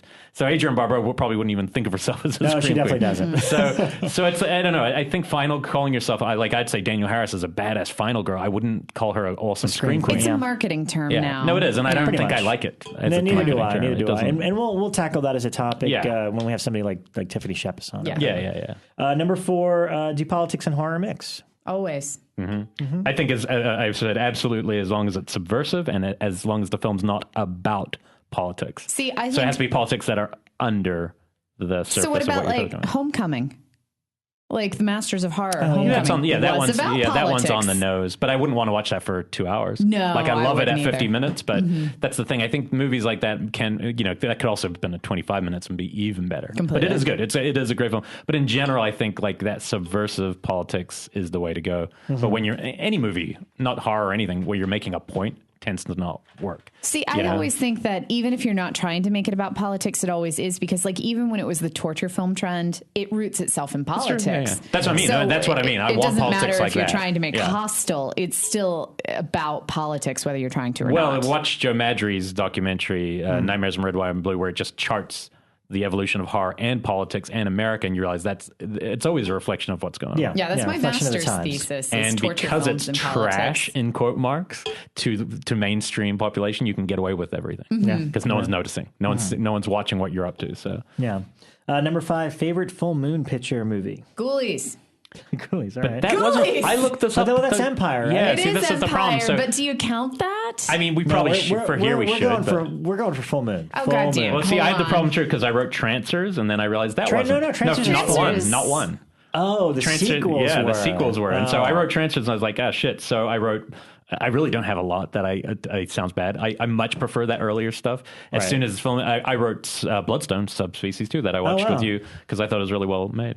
Puppet Master 3 for me. Of course. Wow. But you know what? I really love a lot of the Stuart Gordon stuff. So Pit and the Pendulum was a full moon movie. And I think that Castle Freak was. Castle Freak. Tourist Trap wasn't. Trap. Was Tourist Trap? No, that it wasn't on It the was list. through Paramount, but it was still under full moon. Wasn't Same on. with I saw a big Parasite. list before it started. Neither of those were. They must have both been. Well, whatever. These all count. Yeah, yours counted. They're all darn good. Yeah. I'm counting it. I think anything related to Charles Band, we should have just change those questions and just favorite say Charles Band produced How movie. about Castle Freak? And Castle by the Freak. way, I'm really excited because Scream Factory just announced today that they're doing Robot Jocks. Oh, cool. Stuart I Gordon's don't even movie. know if I've seen that one. Which is great because I like that they did pretty much all of Carpenter's filmography, and now slowly but surely they're getting through Stuart Gordon stuff. Pretty cool. They just did Dolls, and now Robot Jocks is next. Wonder if they'll ever do Cemetery Man. God, it'd be great. They would be the I don't know who perfect has place the to- rights to it, but we should I think there's a investigate Brit it. version, yeah. Number 6 is gore necessary for a good horror film? No. Of course not. Yeah, that's pretty Halloween simple. proves it. Yeah, Halloween. Number 7, what's your favorite Romero Living Dead film? Dawn. Day.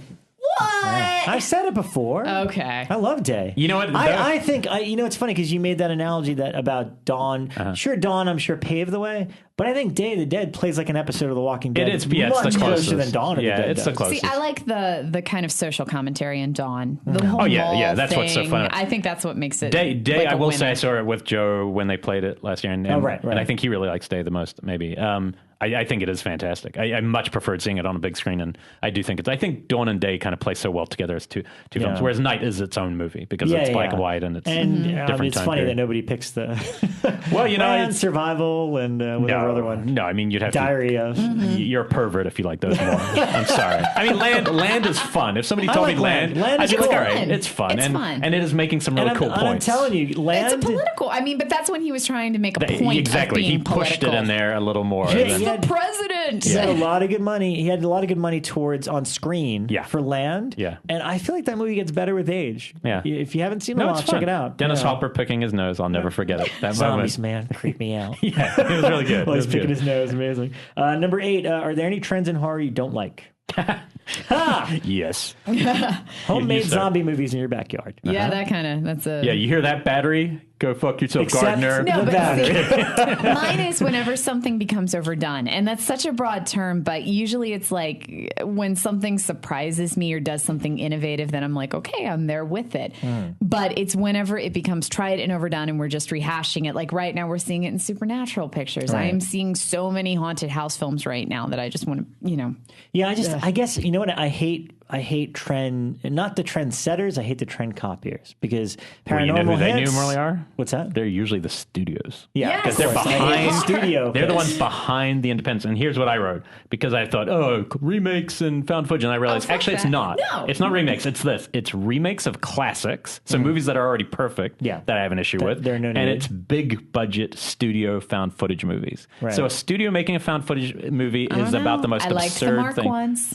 Yeah, I like marked ones too, but everything, there's a clause and everything. But what I mean is just like, I don't want to see them making that. If you have the money to make a real movie, now if I go out and shoot a found footage movie, it makes sense. I have no money. I mean, don't you find, I know that Platinum Dunes is apparently changing their battle plan for Friday the 13th, but I find it offensive when I hear filmmakers going in and they're like, we want it found footage and you got $10 million. And I'm like, you have $10 million. Make You 10 can found make footage 10 movies. Why are you real shooting movies for found that. footage on a red? Oh, God. Just It's turn awful. the camera around and point it at the action. It's people trying to like make poor cinema who have the money to make real cinema. It's like, no, do real cinema. That's what studios are good for. Gripe. We'll do this. I was having a conversation with Morgan Peter Brown about Devil's Due this weekend, and I'm fairly sure that script was maybe 10 pages long. Oh, really? And, I haven't seen it yet. And they had such a huge budget for it, and you're just like, where did you put it? So well, yeah, and that's true. That's a really good way to put it, because, like, it does seem like the kind of movie somebody's lining their pockets with, because it isn't on screen. Yeah. If you're not putting the money on screen, you're not making a good movie. And that's what it is. And as much as Dave Parker hates The Bay, and I will admit that script has a lot of problems. The movie, I mean, the lead actress in it is just abysmal, but you can see where the money went because of the effects are still really high. I still got to see that one.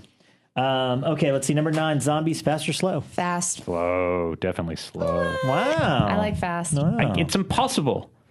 It's like, okay, if I just died right this second. We're talking about fiction, man. The dead coming back is not actually going to happen. No, but like the point is, you're like all decrepit and you're moving slowly and things coming after you. It's like, look, Re-Animator, they move pretty fast. I like those. But if you're thinking like Wreck or even like 28 Days Later, zombies takes on a whole different term, because it's no longer like but they're not zombies in 28 Days Later. I'm dead and I'm back. It's like I'm much more infected with the rage zombies is what they were called. But I think Wreck, they are. They have died in Wreck, right? And then come back. Yeah, but they're still moving fast. But 28 Days Later is really a different thing. It's two different kind of parables there, because if they're slow zombies, then it requires a horde, because you can't be taken down by one if it's moving slow. So then you have to have 50 but of you them. can. I mean, you watch The Walking Dead and people, you trip. Life is hard. You trip. You fall. Something's on you.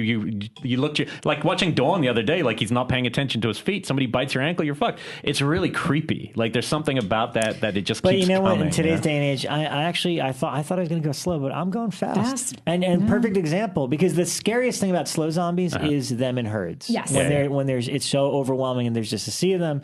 But I recently saw Return of the Living Dead, and that's both. They're fast and there's herds of them. Oh, yeah.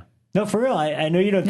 Everyone assumes it's just, but they run. I don't remember them running in that, because that's right, everyone assumes that 28 Days Later was the one that was like, holy shit, they're running. And I mean, that definitely threw me for a loop when I first saw that, because I remember going to see it, and I had just started at Fango at that time, and it was like, go review this zombie movie. And so I'm like expecting a traditional zombie movie, and when they started running, they're running. Holy shit, they can run in this. I think that for me, where it goes off the World War Z, which I just didn't hate at all. There's some good sequences in that, but I just don't find it effective where there's just hundreds of things running at you. CG zombies. Yeah, it just kind of gets silly. I like the idea of two guys getting out of a car and then a swarm of zombies run at them. I think there's more tension and slow, obviously, because you can build up tension, and there's more action, and your heart's being pushed a little further. I don't hate either, but I like slow. Okay. I'm going classic. Number 10, if you could meet any horror director, who would it be?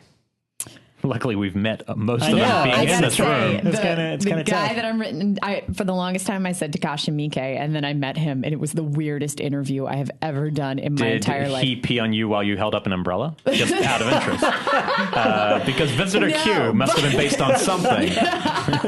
No, it was the weirdest interview I've ever done, because he didn't speak very much English at all. He wore a red leather suit that looked like Eddie Murphy's Raw. Oh, nice. Yeah. It was like literally he was sitting there in this like red leather like Eddie Murphy Raw suit. He chain smoked the entire time, and I was so excited to meet him.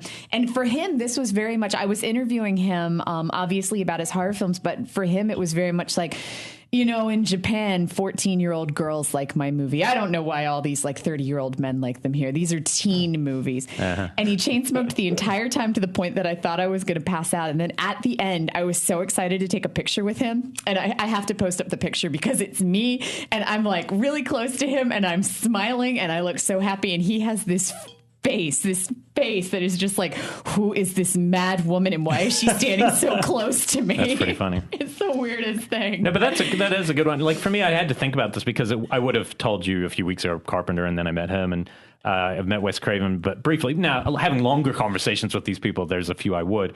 I think the person I'd most be interested to meet and have like a long conversation is probably Stephen King. He's pretty hermetic. He's not. But I put on mine probably Cronenberg. You could have a great conversation. He's fascinating, and I've never met either of them. They don't live in LA. Probably won't meet them. Very likely. And then there's some old time. Ones who I used to like. I love Spider Baby and got to meet Jack Hill once, and that was awesome. And there's people who like. Those ones who made the one-off movies. There's probably a lot more of them. But again, I think the better question is who would you want to sit down with? Yeah. Have a cup of coffee. A good question would be, if we could have any living director in this room to have like a 2-hour conversation. David Lynch. Who would it be? Yeah, I guess he's not a horror director though, but I mean, he has made. I would argue Lynch. that. I don't think he would be a good conversation. I've seen so many interviews where he's just like, well, that's up to you. I wanted it to move. Art's in the imagination. I think Wes Craven would be the best. I think Wes Craven for 2 hours. Wes or Cronenberg, for going sure. into those two who are very good at going into their work and analyzing it, or Stephen King. I've been watching the show Blacklist on Netflix because it's on Netflix instant streaming. It's actually really good. David Spader, but one of the main agents in it is named Agent Cooper, and every single time someone says his name, it's like David Lynch is in my head going, Agent Cooper. Yeah. But it's an interesting. What about you? Is there somebody? You know what? I actually didn't have an answer for this only because, and I'm not trying to like come off like I'm bragging or anything, but because of what we do, I've gotten to work in a lot of situations. And the sad thing is, I don't want to say it's been disappointing, but like my interaction with John Carpenter, who's still one of my favorite directors of all time, wasn't exactly pleasant. Right. Most of the people I've met and talked to have not been, I don't want to say they're bad experiences, but they're not good experiences. They're humbling in the sense that they're like, well, they're just another, I totally understand that though. Cause some of them I've really built up, and I like the very first time I ever met, oh gosh, why did his name just completely escape my brain? Never mind. I'll tell this story later when I can remember. Oh shit. You know what? I've got a new answer. And I just realized, can't believe I haven't been thinking about this guy. I really would like to talk to this guy. 100% final answer, Sam Raimi. Oh, yeah. Because there's a guy we never get to see. He's Michigan-based, and he's just seems like it'd be fun. And I met him once and talked to him briefly. He seemed like it'd be fun. The Spider-Man 3 premiere. Oh, cool. Before things turned. Actually, we have to thank Spider-Man 3 because it means he ended up doing coming back to horror. Yeah, Dragon to Hell. Okay. Next one is 11, favorite film in the Alien quadrilogy. Aliens. Alien singular. I go with Alien singular as well. Because that's the horror film. The other one's the action movie. I mean, they're both brilliant. I'd say they're both masterpieces. Yeah. One's the best. I'd say Aliens is the best action film ever made. And Alien is the best sci-fi horror film ever made. I'm much more of an action gal, so I'm going to go with And in quote marks, Mute. I wrote Alien 3 would have been the best had the New Zealander Vincent Ward stayed attached. He developed it for 5 years and was kicked off. And that's when Fincher made it. So, and he made these like really visionary New Zealand features. I find 3. I know, I don't mind it either. I find it fun, but it's not. It's when things start to kind of, nosedive. Those first two are incredible. Yeah, and I've said it before, but it's like as a kid, I was all about Aliens and Terminator 2. Because when you're young, you want just the vision and just all the action and stuff. And for some reason now, as an adult, I prefer Alien and the first Terminator. It's just something about those first movies that you're like, oh, okay. Let's see. Next one is, who's your favorite Dracula? I've got the final answer. You want it? Yeah. It's just not Jack Palance. That's the answer. So it can be anyone. All right. Okay. The thing about being Dracula. I mean, it's just like not Jack Palance, and probably not Frank Langella either. I'd say whatever Argento didn't do. Yeah. No, I'm Christopher Lee. Yeah. And Christopher Lee did different versions. Yeah. Like he had a handlebar mustache in one of them. Wow. Okay. Which didn't work. But he is good. I think when he's really like charming, I still think Gary Oldman's really, like for a modern run, he played all the different versions so well. Yeah. What I'll say about the character, when I looked through all of them, because I'm not Bela Lugosi, it's okay. It doesn't really grab me. I realized that may be the one great character who has actually never been completely nailed down, where somebody could give it a lot more character rather than the stupid action movie they just made. But if somebody had made a real character based around what is Dracula, I think there's still room to do that. I mean, I prefer the crazy like vampire Klaus Kinski playing, which isn't Dracula. That character is, Orlok or whatever. Oh, yeah, I'll do the Nosferatu one in Salem's Lot. Yeah. I prefer that as vampires, but in terms of Dracula, who's this charming and romantic You want like a Dracula biopic. I mean, maybe. Like something a little bit more, I don't know. I just feel like Gary Oldman was the closest to giving you all these different I agree with versions of a character. I love Bella, but I mean, Bella only played him technically, I think, twice. Yeah. And it was very theatrical. Well, I mean, it started as a stage play, so that would make sense. Yeah. So. And I'm sure if I saw that at the time, it would have blown me away. All right. We got a lot more to go, so let's go quicker here. 13 is creepiest scene in a horror movie. Exorcist 3 still does it for me, but like the biggest time that I've ever been like, whoa, was this is going to be sad. House on Haunted Hill, the new one. The first time they used glitchy technology, I remember being in a theater and like literally jumping. And Jeff Combs is awesome in those moments. I think that was a great. I did 2 endings. I wrote creepiest. I mean, look, there's actually probably a bunch. I just can't remember. For me, the biggest moment where I was like, "Holy shit!" was the ending of Don't Look Now. Didn't see it coming. You guys got me on both. Blew my mind. But the other one was, I have to say, like, I'm not a huge fan of the movie, but the ending, when we use the word creepy, I think nothing has out-creeped the ending of Blair Witch. That last shot.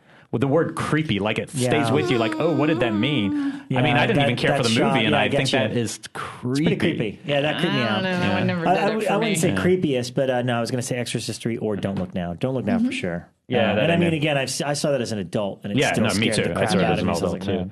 Let's see, favorite horror remake. I got like 5 of them. Yeah, just list them off. Well, we actually have a top 5 remakes thing, so let's list those now. Rattle whatever you want. Hills Have Eyes, The Fly, The Blob. I really liked the Judge Dredd, although I don't know if it, or I'm sorry, take that. Yeah, it is Judge Dredd, the one in the tower.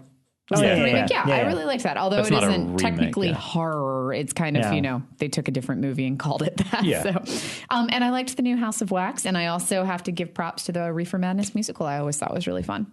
Okay. Yeah, I mean, obviously the ones, The Fly is the no-brainer. The Blob, I think, is going to really creep up on people now that now it's being remastered. I mean, my favorite, one of them is the one you just handed me. I think the Night of the Living Dead Night of the Living remake is very, very good. And probably my favorite is Invasion of the Body Snatchers. One of our listeners gave me a Night of the Living Dead that came out a couple of years ago with Sid Haig. And he handed it to me at one of 3D. Our events. Yeah, the 3D one. And told me to watch the writer of it comes to Jump Cut a lot. And he's not the director, he's the writer. And I haven't seen the film, but he listens to the show. It's sitting on my desk. I promised him I'd watch it eventually, so I got to check it out at some point. So, but I think in Invasion of the Body Snatchers, all of those are good. That's the funny thing. It's one of those, almost all of the films that have adapted, even Abel Ferrar's, but the middle one by Philip Kaufman, I think is one of the most effective horror films. And I really like that. That was on my And even the Abel Ferrara one was good. I liked it. Yeah, I did Invasion, Blob 88, Fly, The Thing. And ones we didn't mention, Dawn of the Dead, I think, is a pretty solid remake. Yeah, I mean, the first 10 minutes is the best horror film of that year. That's actually my favorite opening of any zombie movie. Yeah, it's brilliant. And Maniac. So, And that was a question from Jovi Skull, wanted our top 5 remakes. So there you go. Where did I leave off? Favorite horror film you think no one else has seen? Oh, wait, no, isn't there what horror film would you like to see remade? Oh, you're right. I missed that one. I'm sorry. That's number 15. What would you like to see remade? I put Manos Hands of Fate just because I'd heard rumors that somebody was actually going to do it with a really high budget and scary, and I thought that it sounded like an intriguing concept, and then it never came to fruition, and I was kind of like, but there's a better movie to be made, which is The Making of, which there's that article that's my all-time favorite entertainment Rolling article. Stones, I still have that article. I think it was Entertainment Weekly, believe it or not. Yeah, I think it was EW. I used to teach that article, like, as a history of horror. It's just a great... the story behind that movie would make a really like a great Ed Wood type movie. Also, Rawhead Rex, I've always wanted to see that redone. Needs a remake. Yeah. And this week, for an article that's coming up this week that I did for Fango, I rewatched Messiah of Evil, and I still say it's one of my favorite horror movies of all time, but it's very hippie dated right now. I would love to see what somebody could do with the concept in modern day. Then watch Mutant. The second half hour of Mutant. I could see that. I don't have a lot. I mean, there's some that if you're asking if I was going to remake things, I'd go, Bad Dream, Shivers. I think both Shivers is like perfect on its own, but it's also set in a time period where you could do something really fun with the concept in a modern living situation. Yeah. And I think Bad Dreams is actually a really cool movie that maybe didn't completely reach its peak. And that's they're the kind of movies I'm all for, people remaking movies that weren't Bad Dreams especially. It's not a perfect movie. So, hey, what else could you do with it, Yeah. But there aren't a lot. That's always tough, like what you want. I would rather see that trend of movies that maybe didn't quite work. But the 80s had so much high concept stuff. No, I don't think that. Anytime I have gone to someone and pitched a remake of some type, I'm always told, well, if it did bad the first time, why would we do it again? Well, I can believe that. I'm not saying that they would get... Speaking of, before I give my title, the news today was that Cabin Fever is being remade. God. Because it's been, 5 years? I even read the word shot-by-shot remake, which makes me want to shoot myself. Eli's original script. and just a different director is going to reinterpret it as a play. It's been it's been 10 years. Still, the only reason to do I don't mind them remaking Cabin Fever. I mind them using the same script and keeping it if you're going to do it, do your own thing. Yeah. Cabin Fever, and this is not a knock on Eli, but I think Cabin Fever is one of the most overrated horror movies of all time. I'm happy to knock Eli in a second. So great. When we get down to the next question, a couple questions for me. Guys, we're never going to get him on the show now. That's okay. Oh, damn. That's okay. He can he can buy Geek Nation. And I can't talk to him while he's not looking at me. Not looking at me. It's terrible. The 24-hour Eli Roth marathon coming up at Cinefamily soon. Yes. I don't have anything against him personally. I'm sure people would listen to it think I don't.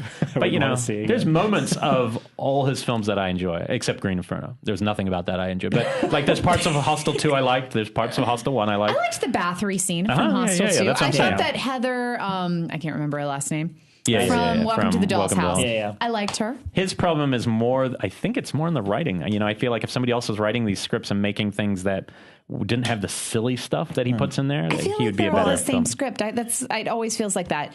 Crappy teen douchey partiers go someplace else and get killed. That is every script. I mean, I feel the same way about Rob Zombie. I like him visually as a director, but I wish he'd let somebody else take a crack at his scripts. And he'd do something good. But I do think at least he's made one great movie. Yes, one great one for sure. And some interesting ones. So. Anyway, we'll get to that. Yeah, my remake would have been, I was thinking, I'd prefer not classics. I'd prefer a movie that's either not good to begin with, but has an interesting idea and do that, or somewhere in the middle, one that has an interesting concept and you can redo. Madman, which is one of my favorite early 80s slashers. And I knew for a while, a lot of people involved. I don't think it's going to happen properly because of where the rights reside. But I know, I recommended one of our filmmaker friends to do what would have been a remake sequel. And to me, that's always the right way to go. I mean, again, I haven't seen Talent Dread Sundown yet, but to me, I'm more willing to invest in a movie if you sort of acknowledge that the other ones exist, even if even if it's just a line of dialogue and just do your own thing. Human Centipede 2 did. It's at least innovative. Right. I can't say I enjoyed it, but it at least was an interesting perspective. But it's still called 2. Yeah. You know what I mean? Whereas when they it's not genre, but it's fringe. I was telling Elric that I think the RoboCop remake is one of the worst things I've ever seen ever, which is amazing considering it has one of the greatest casts of all time.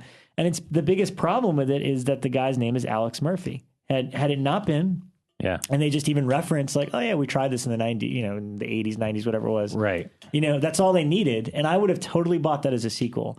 But when you purposely, pander, hit your audience in the head with, hey, remember that other really better movie than this? Hey, we're going to throw a line from it in there. Do you have a least favorite while we're on that? Because I know later we get least favorite. Do you have a least favorite, of the Platinum Dune ones? For me, Nightmare's a fail on every and that was what I was going to say. With Nightmare, I'm again, if you had just done something different, sure, okay, so if Freddy had to look that dramatically different, fine. Okay, if you're going to do that, come up with just a whole new story. Keep the backstory. Yes, a town burned him and stuff, but just do something totally unique with it. Maybe make it about the adults. Maybe just give me something new. And it just didn't have anything. They really tried to play up kind of is Freddy really kind? Yeah, but they kind of pity him, but at the same time he's even more of a molester in this one. It's kind of weird. That's the thing. It's if you're going to commit to doing something different, commit to it, because all the way up to its release and just from the press and the way they were talking about it, they were making it seem like he was innocent, which of course is a major no-no. It's I don't really want Freddy coming back if he wasn't actually right, because then he's a revenge character, which actually could have been unique if they went all the way with it. Interesting, and it felt like the first half of that movie goes in that direction, and then they just back out. No, he's even worse than you thought, kind of thing. Yeah, it's awful. So screw that, and it just doesn't work. Where'd we leave off? Number 16, favorite horror film you think no one else has ever seen, which is really hard when you're dealing with hardcore fans. And we always talk about movies like that. What? Yeah, I don't know. Okay, I got Sargasso Manuscripts. I know, I've heard of that one. I haven't seen it yet. Which it's actually kind of, how would I describe it? Do you love it? I do. See, I couldn't come up with one I loved. I came up with one I liked that a lot of people. And then the one that I love the most is 7 Footprints to Satan, which is it's from the 20s. It's based off a book, and it's literally about like the heyday of Hollywood in the 20s with them worshiping Satan. It's like cool. But it's ridiculously hard to find. Like even if you're trying to find it online, all I could find was like a Spanish version where I'm like trying to translate it. And I saw it a really long time ago on VHS, like bootleg, and I absolutely love it. And I wish I could find a good copy of it. Yeah, because everyone's, if we're talking, what we live for is finding these, and usually then we tell you about them, and we're so excited to share them with you. So I'm the only one I'm going to throw up there is because it's the Kiwi one, and the one I have mentioned on here probably before, but probably no one in America has really seen it, is Death Warmed Up, because it was, it's kind of splatterpunk early, predates Bad Taste. That's kind of why it's interesting, because it was made in New Zealand. Everyone thinks Peter was first, but it was David Blythe, who has a new film coming out soon. And it's really not a great film, but it's got some really cool moments in it. And because it's the first New Zealand splatter film, it's worth seeing. And I handed it to Elijah Wood once, and I thought that was pretty funny. I was like, hey, you got to see this. Nice. But to find something you love, it's unlikely that you love a movie that no one else has ever seen out there, Yeah. I guess I'll go with it's one I mentioned before, but it's still so obscure and hard to get, and the DVD company that put it out is, I don't even know if they're still around, but Little Aaron Merriweather, which is it's on Netflix. Oh, is it really? It is on Netflix. Instant? It's on Netflix DVD, because it's on my queue. It's like 6 down, so in like 6 weeks I will have seen it. Okay, yeah, and but you still stumped me and never heard of it. Yeah, it's not. I mean, I've talked about it here. It's not great, but it's pretty cool, and it models it. It's a killer that looks like Little Red Riding Hood, so the visual is really cool, and it's got a great score, and they model it very much after Halloween. So structurally, it's not really a gory movie by any means. They try to match beat for beat what Halloween is like, and I just thought it was cool. I thought it was interesting that a filmmaker in the early 2000s was trying to just do something very Halloween-esque, which wasn't what the trend was at the time. So. That's my obscure one. Should we skip ahead a little bit? We can. We'll just do them. We'll do them all, and we'll just fly through them. Okay, go. What's next? What scared you most as a child? Should be a horror movie. Basement. What's that? The basement. Just my basement. The basement in my parents' house. I don't know what should be a movie. That part I'd leave out. Just what scared you the most as a kid? What were you scared of as a kid? Oh, I misinterpreted that question. I thought it was like what that wasn't a horror movie. Oh, what scared you most? So for me, it's Wizard of Oz and Willy Wonka and the Chocolate Factory. I see what you mean. Okay. Well, that's a good question as well. Yeah, for me, it's just, the start of Cujo. I feel very close to that, where the kid has to run into the bed and stuff. Because I was just always scared of being, when I was alone in a room by myself. That being scared outside, never scared of strangers or any of that, just being alone. Oh, no. You know what? I got two answers for this then really quickly. One, locusts. Oh, yeah. Locusts? Yeah, I mean... That's elaborate, Rob. I already told you my fly in the eye story, and that was horrific. I was riding my... because I know nothing about locusts, but when you're a little kid, they look like giant flies. Yeah. And I remember just being super young, riding my bike, and one flew out of a tree and crashed into my back. And I was convinced that it attacked me on purpose. So I was terrified of them. And I'm like, man, those are scary. I don't, And then, of course, I have friends that would put firecrackers on them and shit. And throw them up in the air. Is these cicadas or locusts? Cicadas, aren't they the same thing, aren't they? No, what's the they're difference? a little different. Cicadas. They look like a giant, a damn Do they come fly. out every 17 years? Like they weren't there all the time? No, they were out every year. Okay, that's locusts. Did Dr. Fives bring them out at you? Because then they're locusts and not cicadas. They're the same. They're similar, but the ones I know in Virginia we had, I guess it was every decade or so we would have these year of the cicada. Yeah. And they were these big giant fucking bugs. Because you got nothing else to do down there.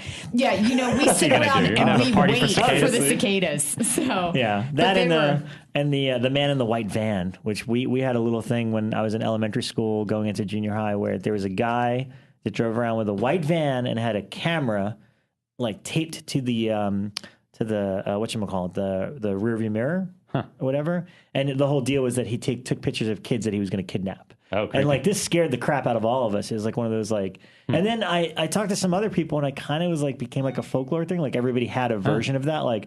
There's the man with the white van that's going to kidnap you if you're not careful. I wonder who it really was. I don't know. I have no idea. Just probably short creepy bug lesson. Locusts look more like grasshoppers. Nope, that's not them. This is a cicada. They have big eyes, them clear wings. I hate them. Okay, cicadas. They're the worst. Cicadas. Weird. I'm scared of them. Okay, well, and these ones are ones we can go through quickly. I'll ask the question, you quick response. Sure. What scene in a horror film made you a little queasy? Oh man, you know what?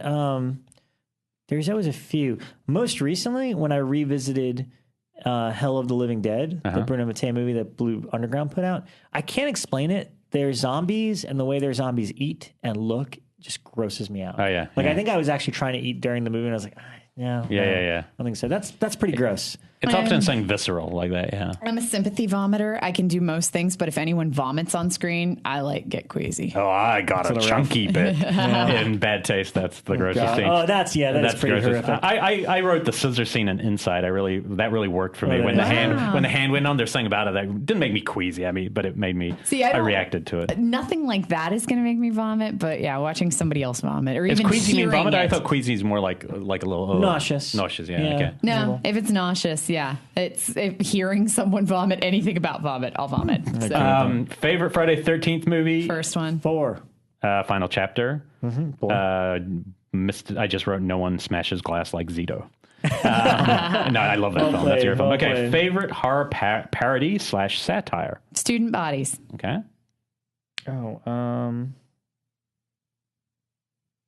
Come on, Rob. Repossessed. Oh, good one. Linda Blair. So that's satire. I'm going for my favorite is The Stuff. It's not a satire and horror, but I think that's just one of the great satire. It's satire. It's a pure satire on American culture, and I think They Live as the second. I think They Live is way more overt, but it's pretty damn good. Jason or Freddy? Freddy. Yeah, but Jason films are more rewatchable. Yeah, that's true. You know what I mean? When I'm watching TV, I'd rather watch a Jason movie. I've always said Friday the 13th as a series is more consistent than a Nightmare series. There's something ritualistic about just watching them, whereas Freddy, you're watching a character, you know? Yeah. But Freddy's a great character. Your favorite trauma film? Romeo and Juliet. Okay. Original Toxic Avenger. My favorite is the least termy, and that's Combat Shock, so I'm not going to... the one I watch most was Surf Nazis Must Die. I watched that every year, and every year I was equally disappointed by it. And every year I'd laugh when Leroy's mama came back. But I did see it a lot of times. Okay, let's move into number 24. Bekah, you ask a couple. Do you have a particular horror movie that you only remember a scene or image from, but then don't know the title of? Yeah, I had this for years. This was like decades. It haunted me. And I remember this scene from seeing a film when I was a kid where this girl looks out the window and then the camera angle changes slightly, like the depth of field just changes, and you see a face right on the other side of the glass looking back. It is Suspiria. It is not Suspiria. Actually, we solved this already. No, somebody sent me a clip, and it is from an Outer Limits episode. Okay. Yeah, because it sounds a lot like it was on television. No, because in Suspiria, it's not a face, it's just eyes. That's true. It's eyes and then a hand. Yeah. Well, mine we solved too, so I'm not going to bore you with my Tales from the Dark Side one, but that really was one. I mean, and this question's great because I think this is the best. This is the question. There's probably a lot of other ones that probably are from TV stuff. Actually, I think the TV show you talked about early on, Werewolf, I think I had a few from the opening sequence of that had stuck with me, and I could never remember what it was. I knew it was TV. Yeah. But yeah, Tales from the Dark Side, the big gargoyle story. One of my biggest ones was Confessions of a Trick Baby from, why can't I remember the name of it? Part 2. Freeway. Freeway 2. Because I'd remembered for the longest time seeing the Cinemax film, Skinemax is what we used to call them in college, where it was like a lesbian jail movie. And then it wasn't until I was watching Confessions of a Trick Baby that I was like, this is a fucking lesbian jail movie. But there are a lot of lesbian jail movies. Yeah. I mean, all that Jack Hill stuff has elements of that. Most of them.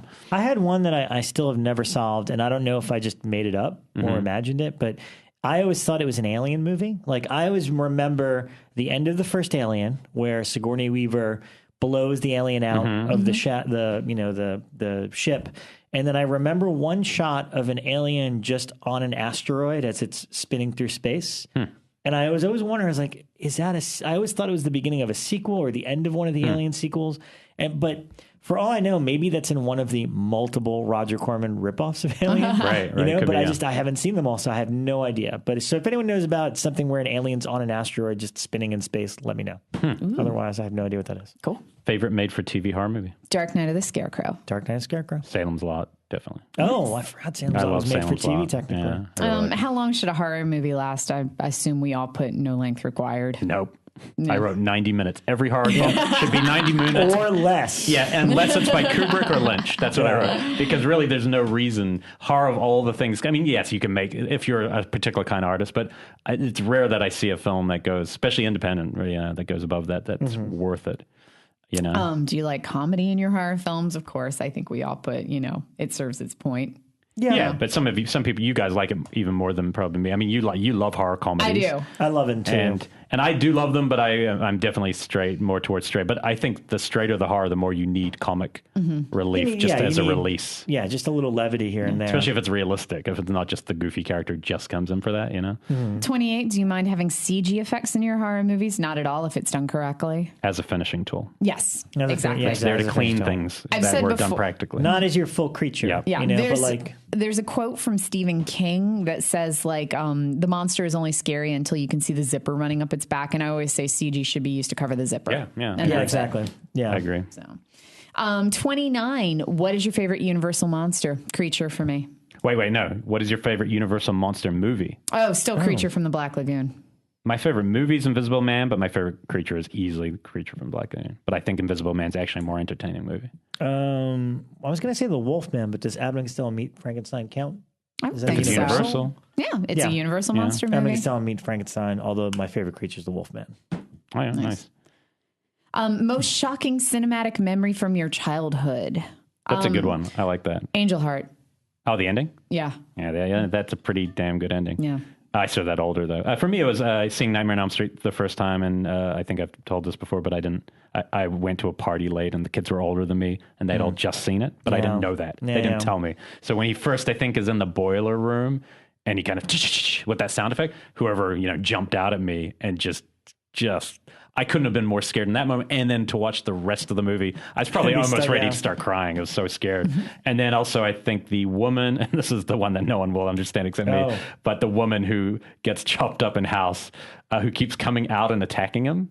William Cat, I still can't believe that's like a scary movie. To me, it was at that time when I saw it. And just the marketing campaign told you it was the scariest movie ever. But just the way she kept coming out at him, something about that scared me as a kid. I don't know why. For me, it's the old lady in the tub in The Shining, Kubrick. Oh, yeah. I remember that really messed me up. And what was the other one I was thinking? I'll just go with that one. I also wrote down, and this is weird because it's not a horror film, but Primal Fear. I remember the first time I saw that twist, I was kind of like, whoa, I was younger. You know what I was thinking? I was thinking about actors like that who, the amazing thing about acting is you don't notice an actor. They've had a whole career, but you don't even know they've existed until 7. And then you look back once they've become famous and you realize, what? They were in like 30 films before this? Yeah. You didn't even know they existed, man. 7's it's like a magnifying glass on someone's career. Like, boom, there's Ed Norton might have actually been at the start, but there's a couple that I was thinking of recently. Like, it's amazing that these people have been around forever. Yeah. And it takes one great role. Okay, 31's a great question. Argento or Fulci? Argento. Fulci. I wrote Argento, but my heart says Fulci. I think Argento is just so hard to argue with the technical brilliance, but there's something in a Fulci film that stays with me. Argento is more watchable. Like, I'm more comfortable watching his films. Yeah. Fulci's got this weird dream logic that flows throughout that really makes them uncomfortable to watch, but I'm more kind of gravitate towards the Fulci films. And they're both great. It's great. Favorite Texas Chainsaw Massacre movie, and there's only one correct answer. Yeah, original. The original. Yeah. We can't. Okay, let's say second favorite then. Part 3? 3 for me. Yeah, I love Part 3 for me too. Yeah. And there's only one really wrong answer, and that's that freaking Matthew McConaughey piece of shit. Okay. Shockumentaries, Mondo movies, yay or nay? Yay. I don't even know what that means. I guess they said you like them. Well, I don't know them, so I guess I don't. Like Faces of Death and stuff like that. Oh, not really. Yeah, I like the fun ones. I mean, some of them, I don't like the ones, the original ones are very much they're like travel logs. Like, let's go watch a polar bear be killed and things like that. I don't have an opinion right now, but fun, I'm cool. I'm interested, but I'm kind of I'm not, as a horror fan, that's not why I watch. I would never seek them out. What was your favorite horror movie of the last year so far? Let's put that there. Housebound and Babadook. I don't have a favorite yet. I really have to think about that. Okay. Yeah, I mean, we're going to do our wrap up at the end of the year. I mean, that's what I'm sad about. Is I was telling somebody the other day that I don't have a top 10. You got to watch Housebound. Yeah, all right, but I like there's movies that have great moments in it. Yeah, but I don't like the whole movie. And like I mentioned, Proxy. Right. That wouldn't be in my top 10 of the year, but that middle sequence is so great. Yeah. It's one of the greatest horror scenes of the year. But it might end up being in your top 10, and that might be how you.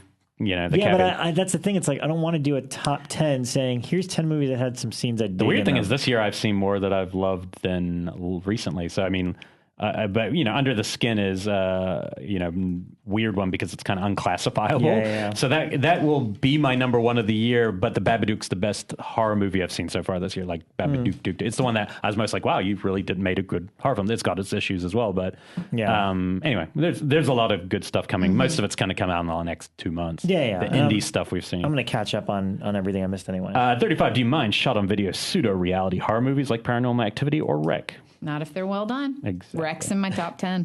Do you like the bad one or the good one? Yeah. They're saying, yeah. I like Wreck, that kind of stuff. Yeah, but if anything in this world that's done well can be good. Yep. 36. What is your favorite foreign horror movie producing country? Spain or Korea. Okay. Yeah, South Korea. I mean, they're not really horror, but it's their version of horror is the South Korea stuff coming out of South Korea. Yeah. By far. I guess if we're talking about now, it's tough. I just think if you talked about in the past, I'd say Italy for sure. And then not now. I don't even know if they're making horror. And then probably France. I kind of like that brief flicker of French extremism that happened for a moment. Yeah. But there's no one clear. If anything, I'm looking this year and saying my home area is doing pretty good. Like with Babadook and Housebound coming out of Australia and New Zealand. That's a new in Ireland. What We Do in the Dark. Yeah, I haven't seen that yet. So it's cool when the whole world starts doing things. I don't know if there's I think you're right. Korea is the only one that has a really strong functioning film industry right now because they've figured out how to have a film industry. That's the real trick for these foreign countries. So, and actually, going back to my favorite film of the year, What We Do in the Shadows would probably definitely contend for that. You guys definitely need to check that one out. Okay. I shook his hand at a urinal once. The director of that. It was one of the we both had films at the film festival, like features, and I really was excited to meet him. And he literally came into the bathroom, and I was using the bathroom. Oh, hey man, good meeting. I saw the way he looked at my hand. It's shameful. If you're listening to this, Taika, I'm sorry. Anyway. David Hedison or Jeff Goldblum as the Fly? This seems... Jeff Goldblum. Yeah, Goldblum. Yeah. Is nudity necessary for a good horror movie? Nope, but I appreciate it. It can be fun. Good answer. I just wrote no, but yes. I wrote it can be fun. Yeah. Depends what their body looks like. Okay, which remake would you rather suffer through? This is a good question. Which remake would you rather suffer through? The Fog, Prom Night, or Shudder? And I already know me and Becca's answer. Oh, Shudder. Okay.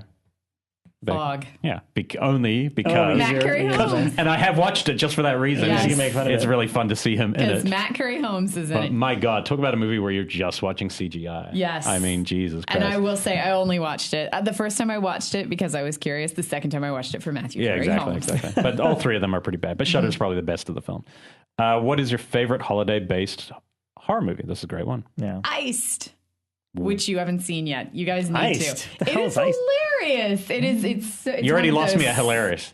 It's so bad. It's horror. Okay. It's so bad. It's good. It's definitely worth it's best in like a communal viewing just because it is so bad. It's so good. It's one of those films. It's like The Visitor where you enjoy it as a group. But when I'll is it also from? say Gremlins. I like The Visitor by myself. I think Visitor's great. I really like The Visitor. You're a crazy person. What did you also say? I said Gremlins. Oh, Gremlins. Of course, yeah. Black Christmas is kind of definitive. I mean, that's a perfect movie. One of the best, yeah. My favorite's still Christmas Evil, just for I think there's something idiosyncratic about that movie there. And I will say the opening 10 minutes or 8 minutes of Santa's Sleigh, I think is one of the best sequences ever done in a holiday film. The rest of it's not as good, but that opening. But yeah, Black Christmas is really a great movie, and Gremlins is a great, there's some great ones. And I will correct myself. Iced, I don't think is a Christmas film. It's just set in a snow resort. So I made it a Christmas film in my brain. So number 40, we'll just put Bekah on that question 40 she got wrong. And you probably are somebody who don't like getting questions wrong, I assume. Yeah, Given I know. that you're like, what's up with that? Okay. The next question I'm going to compare to being one of the dumbest questions in the history of questionnaires. It is not so dumb. David Lynch or Shyamalan? Now, the obvious answer is David Lynch, of course. But I don't know if there's any other. The only argument I had of this is it's a bummer when a filmmaker, and this isn't a complete defense of Shyamalan, but it kind of is. It's a bummer when a filmmaker becomes kind of like that punchline where people are like, oh, like you hear Shyamalan, everyone's like, oh, that must mean bad movie. But not for nothing, Sixth Sense is still a great movie. Yeah, but Unbreakable is one of my favorite movies ever. Unbreakable is well made, but after that, he's the like Signs. He's the reason he became a punch. Yeah, up to Signs, he's like interesting, as and then soon as at it a gets certain to the point, village, that's when I lost it. And it's after that. I think again, it's another one of these people that maybe there's too much pressure on him to produce surprise after surprise, so he would have been better off getting other people to write his scripts and just concentrating on being a good director. I liked The Devil. He produced that. That's like a Twilight Zone episode. Yeah. It's a lean 70 minutes or whatever it is. But Devil. It's not The Devil. Yeah, Devil. I would liken this question to this question, asking my 3-year-old. So, would you like cabbage or chocolate? Yes, that's how I view this question. And cabbage could be good. Cabbage is good for chocolate's what everyone's going to pick. Lynch is a different thing. Now, if you could tell me there was a world where M. Night could come back to the guy who made Sixth Sense, and that it'd be interesting. Like, if I don't know how he would do that. The main thing would be scale. Clearly, he has not worked well with making big budget and I wonder if that's just films. Being surrounded by a bunch of yes men. I'm sure everyone tells you. I also think if you drink your own Kool-Aid, you become. And I believe he believed he was a great director, and you shouldn't believe that straight. I mean, I'm not basing that on interviews, but just like looking at his work, it's like bigger. Yeah, you know what? I didn't like Lady in the Water either. Now that I'm looking at it, I like the idea of that one, and just didn't like the execution. I felt like, whoa, that could have been a cool Pumpkinhead kind of myth. He has something coming out this year that I haven't seen. It's a comedy horror called Sundowning. Okay. All right, good luck. But I am impressed that you did defend that, so well done. For books made into movies, who's better, Stephen King or H.P. Lovecraft? Yeah, King's got the better track record. But I think that's just because of their writing style, because King is more narratives. King doesn't pull in a lot of and then aliens come from another plane of existence. It's for a couple reasons. A, Stephen King's the biggest author of our generation, and so he wrote things that are instantly recognizable to us. And the difference between those two voices, which is huge, is Stephen King made a career by writing about the knowable, the everyday. He made the horror out of the things we understand. Yeah. And H.P. Lovecraft made a career out of making, not even a career, he wrote about the unknowable. So we literally can't even almost visualize it collectively. And I think they're so drastically different. I think it's easily King, but I think the greater potential lies in Lovecraft's work for the right director. And I think it's going to be very hard to do. And that's why it hasn't been done. Okay. Rob Zombie or Eli Roth? My note says Zombie times 1,000. Yes, I agree with that 100%. Oh my God, both of them. I just, but Zombie, Zombie, I don't like maybe some of the Persona stuff, and some of the films I don't like at all, of course. But there's something when I watch, like even seeing Halloween 2, where I'm watching it going, you know what? You're true to what you like, and you're just always going for something different. And visually, you are actually very creative. And then Salem, if you ever see that one again that you didn't like. I'm going to watch it again this What's it called again? Lord of Salem, yeah. Like I said, with no buzz around it, I really was like, this is a really interesting visual movie. And so if he could just... Devil's Reject's the only one that's worked completely. Yeah. If he could just put some of that together with a really good... that's why I was most bummed that he didn't make that hockey movie, because I felt like... Oh, yeah. It would have been maybe interesting if he had done that, he could have really made it work, Yeah, he's one of those... Again, filmmaking aside, I only like one or two of his movies, and the rest are interesting. I just think he's an interesting... I've interviewed him before, and I've read interviews with him, and I always love that stuff. Mick Garris did one on his postmortem show, which is on his, and it's a great interview. Yeah. Great interview. So I like him as a person. I like him as an entity. I like the fact that he goes back and forth between a film and making an album. Yeah. I just like that he's a creative person, and he is unique. You know what I mean?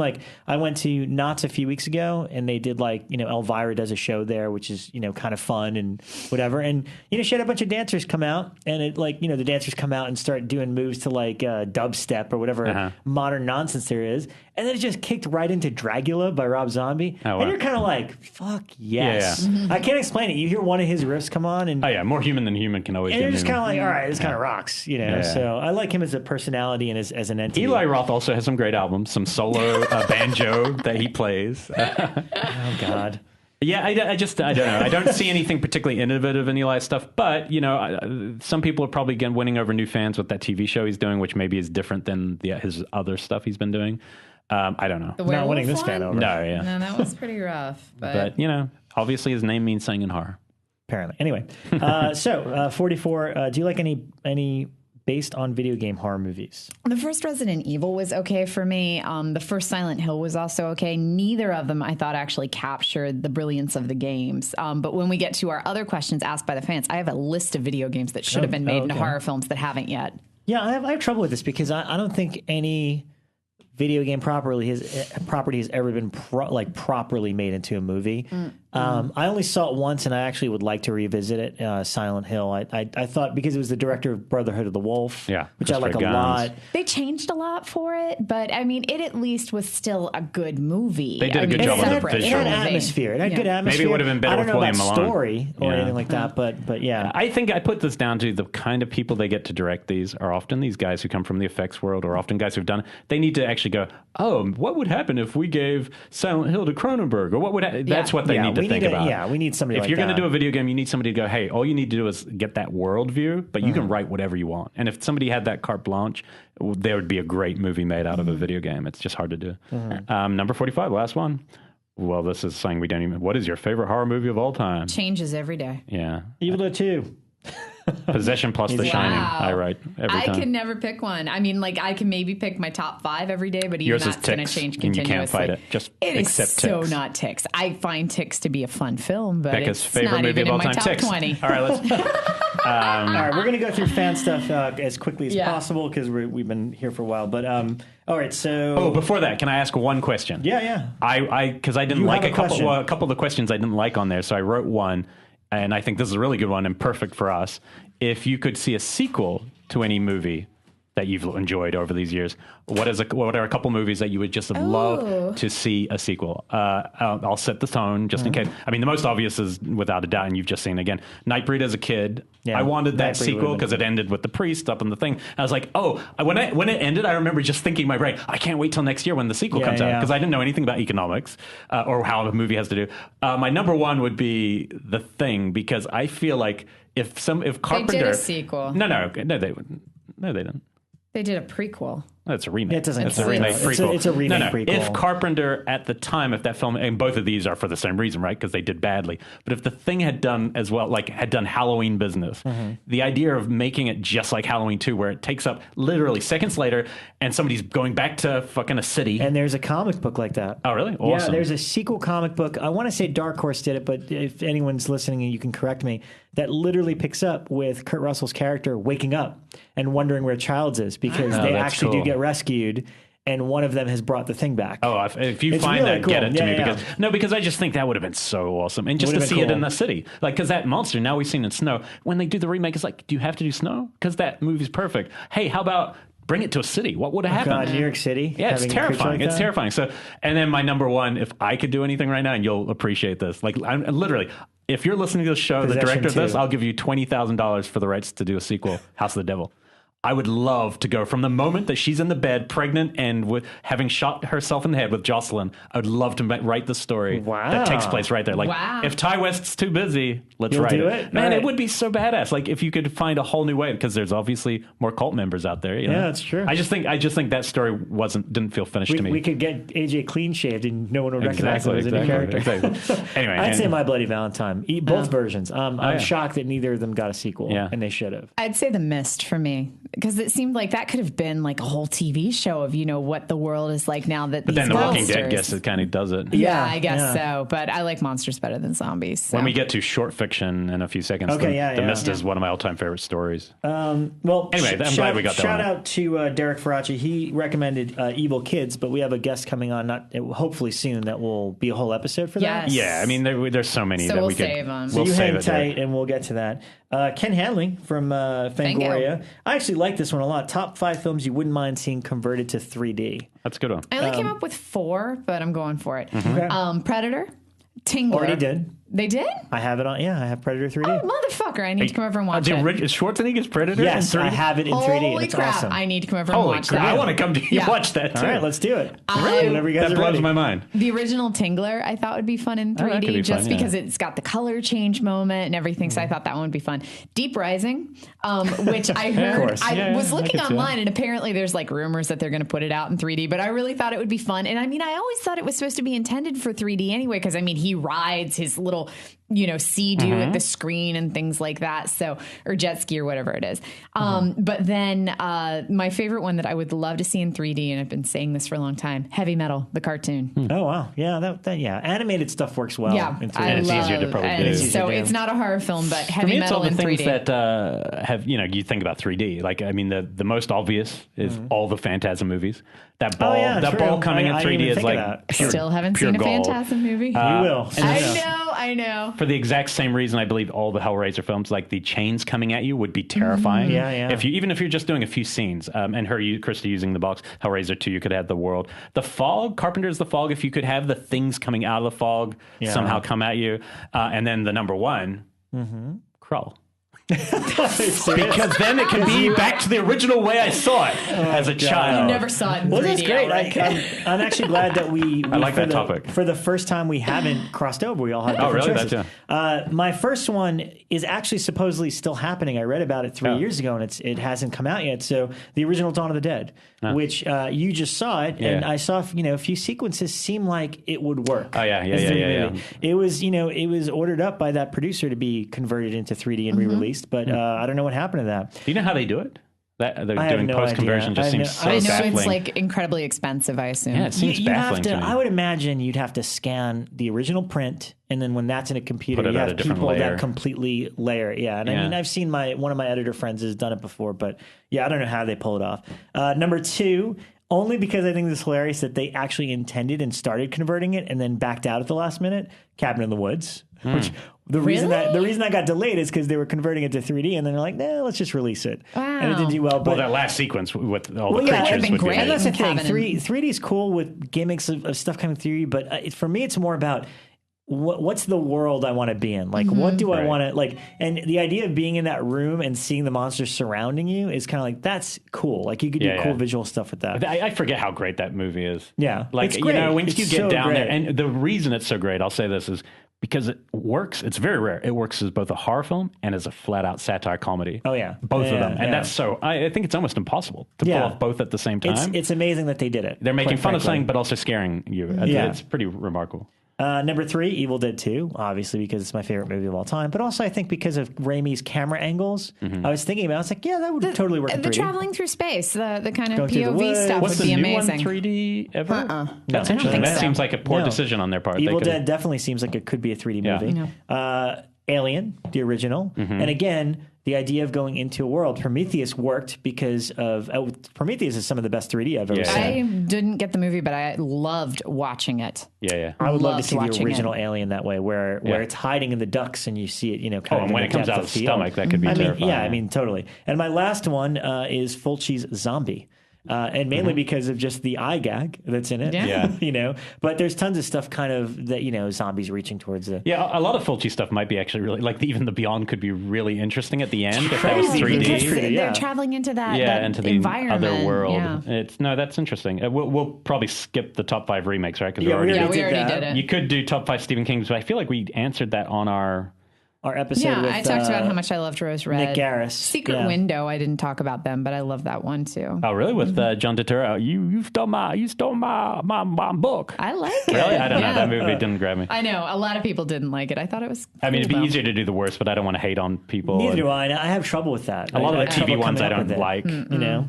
like. From Facebook, best horror movies for kids. This is from our friend Graham Skipper. I like who this mentioned one. at the top of the show. This is interesting. I mean, I always say, I just watched Monster Squad. I always think that's a great That one was to the show first one I kids. wrote, yeah. Abbott and Costello Meet Frankenstein, or in general, the Universal Monster movies. Those seem tame and safe enough. Obviously, Mad Monster Party is like a big one I like to watch. That's all I got. What do you guys Mine have? are a little, well, some of them are girl centric. Worst Witch and Teen Witch were both definitely two of my faves when I was a kid. They're definitely more female oriented. Something Wicked This Way Comes. Oh, perfect. Still one Yeah. of my favorite movies ever. The scene with the spider still scares the bejesus out of me. I have a giant poster of it in my living room. It's one of my favorite movies ever. The whole Joe Dante's film from a couple of years ago Great one. really works well. I like it even as an adult, but if I was a kid, I would have loved it. Halloween Tree came out in like mid-90s, I want to say. I always loved that one. And there was one that's really hard to hunt down. It's called Crybaby Lame. They played it on Nickelodeon in the 2000s. And then I don't think they ever played it again because there was this huge controversy about how it was too extreme for kids. But it's actually a really good film. And it depends how you define kids, because like Gremlins, you instantly go Gremlins, and you go, oh, it talks about Santa, and you could never show that to kids without ruining their life. And a gremlin blows up in the microwave, which... Yeah, but I think a kid, like my kid could get through all that stuff, but you don't want to shatter their entire reality with news about Santa. So, my all-time number one is one I was lucky enough to see from Mike Williamson at our 16mm thing, The Legend of Sleepy Hollow, the cartoon. Mm-hmm. I think it's one of the greats. He owns 6 copies of that on 16mm, and so if he ever does separate from his wife, it'll be for that reason.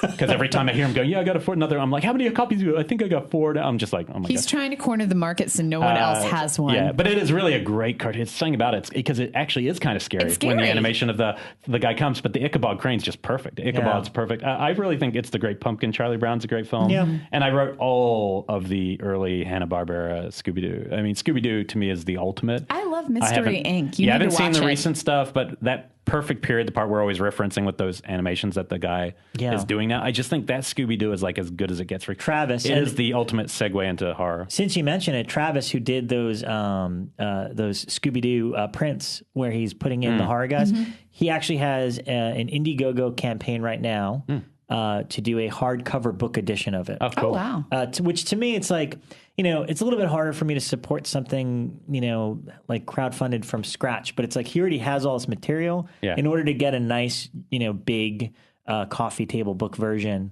he's trying to get some money from fans to print those out. And he's going to do, I don't know, 10 or 20 originals that are just in the book. Cool. So to me, that's kind of a book I want to have. I saw a Maniac Cop one today. I did, and that's in the book. How cool is that? Yeah, I mean, that's cool. No, they're just really fun. Every time I stumble upon one, it makes me happy. I think what you see as kids, it's so hard to know what kind of kids, but to me, the ultimate, anything with Scooby-Doo. You need to see Mystery Inc. That's their most recent? The most recent one. It's on Netflix streaming right now. Okay. It is very self-aware of horror. Like Hellraiser makes an appearance. There's a Suspiria reference in one of them. It is insanely There's also something about the animation style back then that really spoke to me. Like the way those characters looked in that original. Yeah. Man, there's just something about it that there's nothing I like animation as much as I like that. Yeah. And to add on top of that, because I just watched it last night, Simpsons Treehouse of Horror. I always love those. Those are fun for kids and adults. You'll be pleased to know that, Bekah, you can talk as much as you want, because I just write question mark when it says best horror video games. Really? I don't play video games, just nothing to say. I used to be such a big gamer, but this is like back in college when I had time and money to burn, and now I have neither of those things, so I don't get to play video games quite as much as I used to, but I'll rattle off titles. Silent Hill. The question, by the way, is best horror video games ever.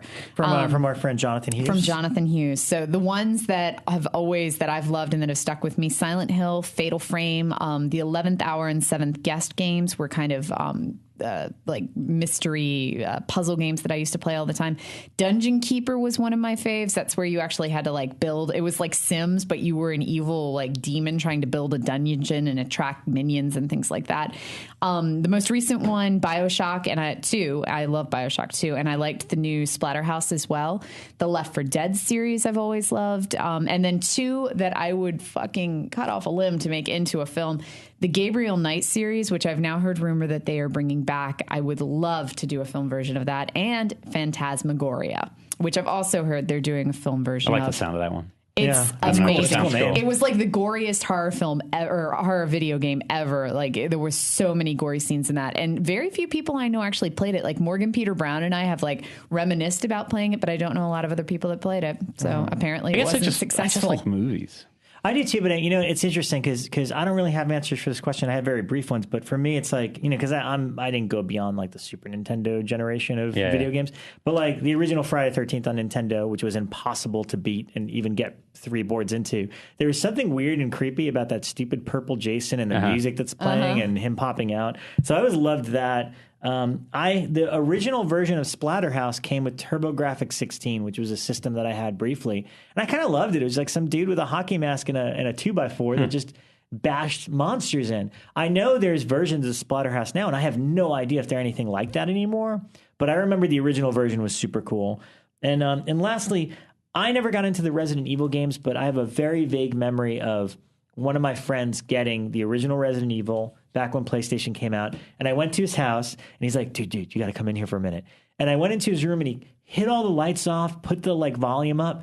And it was fucking scary. We're walking through rooms and zombies are coming out. It was like, oh my God, this is what video games are like now. I can't handle this. Yeah, this is it's too crazy. much for me. Yeah. So, I mean, that's all I remember about video games. I wish I was more of a gamer, but I think it comes down to time, you know? Yeah, and it's just a little bit generational by a couple years maybe, where people, I don't a little think bit out so. of my... A little bit out of my zone. Yeah, that was it. Definitely, when I was in college, it was my favorite thing to do. Yeah, but you're still in college. Yeah, well, I've never actually You're left still college. studying. You're not finished with your my degree. undergrad. I chose to stay home and play video games instead of joining a sorority. That's why you haven't finished your degree. You're playing video games for the last 12 years of your life.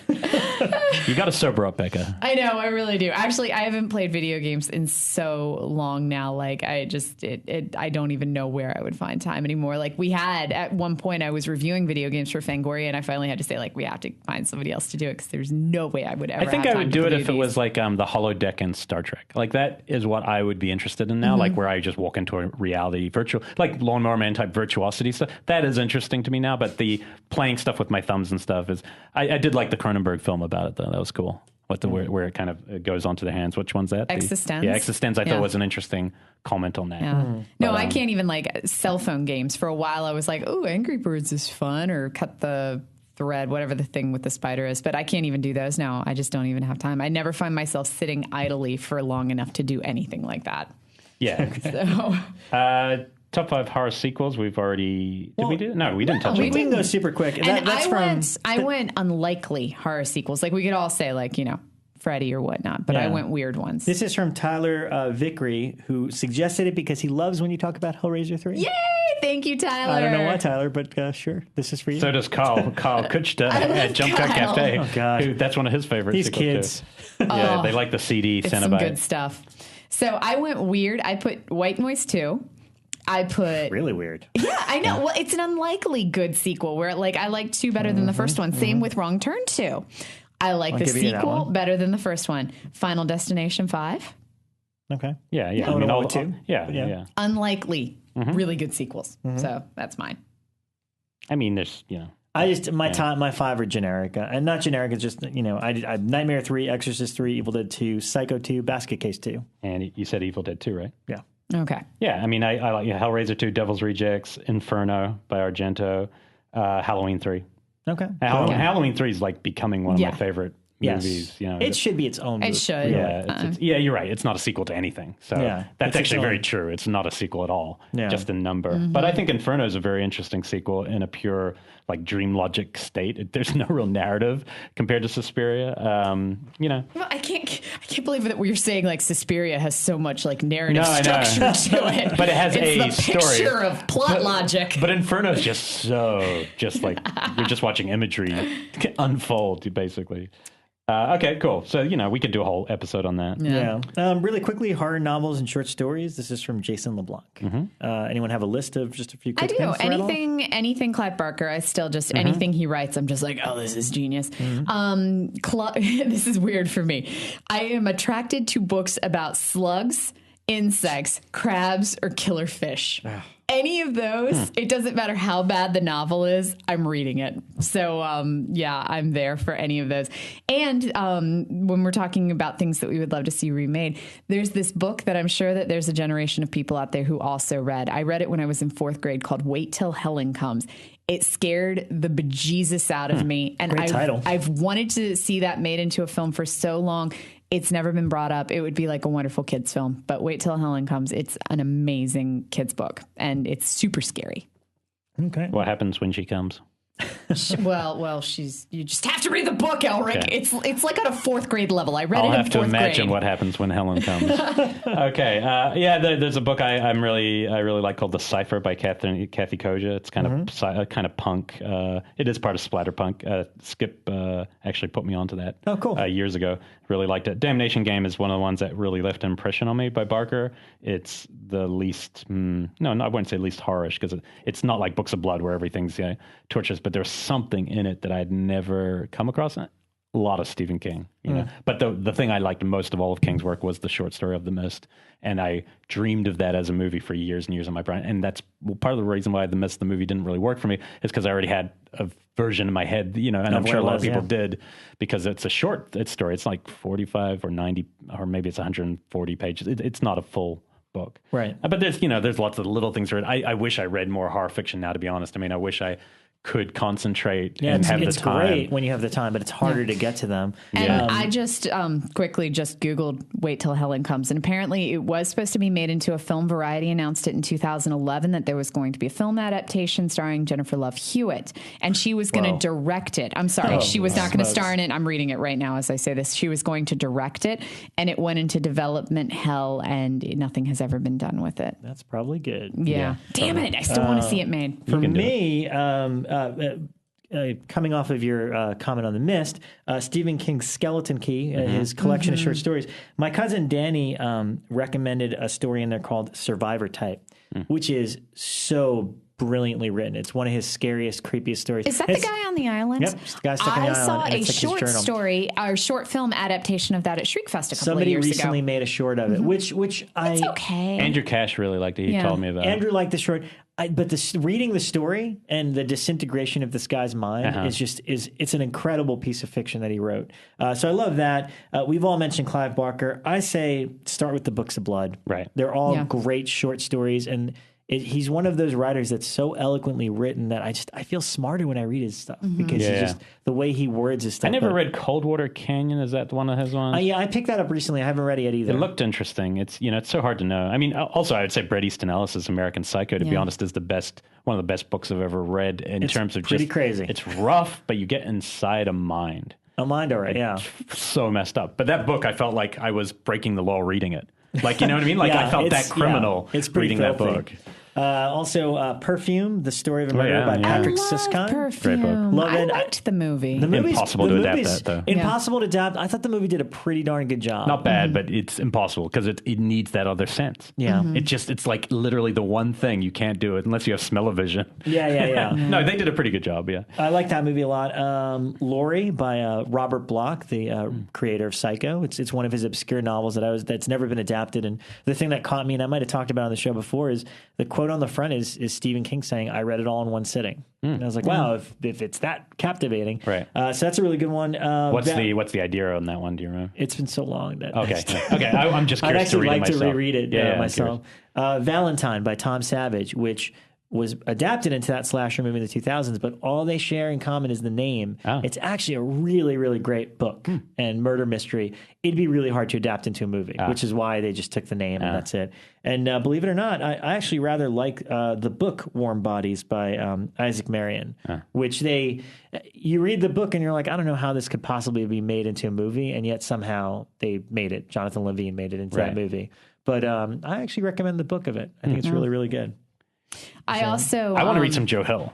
I have not read any of his. Heart-shaped box. After Horns, I was kind of intrigued. I want to. I'm very curious. I want some recommendations. And his comic book, Lock and Key, is fantastic. Yeah. That and is that Heart-shaped horror? Box. Lock and Key? Oh, yeah. Also, it's roughly horror, I'm gonna borrow but that. Blood Meridian has been in production hell for like decades, but I'd really love to see that made. I love Blood Meridian so much. I even went and checked out the book that it was originally based on from the Burbank Library. It's like ridiculously hard to find, but they have Warner Brothers' old copy of this book at the Burbank Library, and I read the whole thing, and it's just... Yeah, I mean, and Ridley Scott's the only person who could ever do it because of the budget and Cormac McCarthy's trust and stuff. But yeah, I would think it'd be hard to do. It's so dark. Yeah. Okay, cool.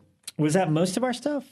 Favorite Halloween TV specials. I was kind of favorite I think haunted houses. Did you want to skip this for because you didn't have any, or you wanted to do a show on it? I can't remember. I don't think I mentioned this one. I don't really have much. TV specials. I don't know what. Garfield. Well, if you got them, go for it. The Garfield Halloween special where they become pirates and they go to the Ghost Island, the haunted island. Fucking kicks ass. The Fat Albert Halloween special, and I do remember that. I loved that one, and I have a warm place in my heart for the Disney's Halloween treats with the talking pumpkin. I loved it. It was a clip show, but it had Dustin a talking Putman pumpkin. Deserves being called out for only giving Housebound 2.5 stars. He did? Ooh, He did in his review this week. That's why you didn't want to answer this question. I called him out on it because watching a movie like that alone on your computer, Dustin, when they send you a screener, is not watching it the way a comedy. But he has a great book out, so he understands. He's a good writer. I like Dustin's reviews in general, but that one I thought was wildly off. And favorite haunted attractions that we've been to. I have a special one of this, but go ahead. I just released my top 10 haunts on Fangoria today, and it's actually been picked up by AP Wire and Newswire. Do you go to these? Like, how does that work? Well, what happened over the past 5 years, Fango had been starting to do haunt coverage, and a lot of times the haunts want us to cover them. So they'll say, can you send somebody out? We'll cover plane fare if you can send somebody out to cover. And so for the past 5 years, it's always been hey, Bekah will go, Bekah will go. And I love it because I absolutely love going to these haunts. I'm really passionate about haunted houses just as much as I am about horror films. And so over just the past 5 years of covering all these haunted houses, I've seen probably 25 different haunts of the major ones, like the big ones in the country just within the past 5 years. And so this year I got to compile my top 10 of haunts across the nation. So the ones that you can find my full list on Fango. It's also in our next issue. I do an elongated version of it. But the ones that I will give shout outs to are my 3 faves in the entire country. Erebus, which is it's just outside of Detroit in Pontiac, Michigan. Absolutely amazing. And I love Erebus because they don't go with I don't want to say themed rooms, but they don't have the butcher room or anything like that. Instead, you're in a swamp and they use car airbags to simulate walking through mud. And it smells like a swamp and it feels like a swamp and the humidity's changed. And the whole thing is in this old taxi cab warehouse right outside of Detroit. And it's huge. It takes an hour to walk through. It's an amazing experience. You get buried alive in there in an elevator shaft. It's amazing. The second one that I will definitely say I love is Bates Motel. And that one is in Pennsylvania. And the house is great. They have a haunted house, but what sells Bates for me is they have the best hayride I've ever been on. And it's pyrotechnics. It's got sound effects. It's better than any haunted house. It's scary as shit. There's a scene where this giant 30-foot tall dragon comes up and breathes fire over top of the hay tractor. It's amazing. It's not like your grandma's hayride. It's intense. Wow. And then the third one, 13th Gate Baton Rouge, because it's a haunted house, but it infuses the area so much. So it's got all of these Southern scenes. It's got a lot of voodoo. It plays with New Orleans. It plays with Southern history. And it really is just including all of the culture into a haunted house. And it's really well done.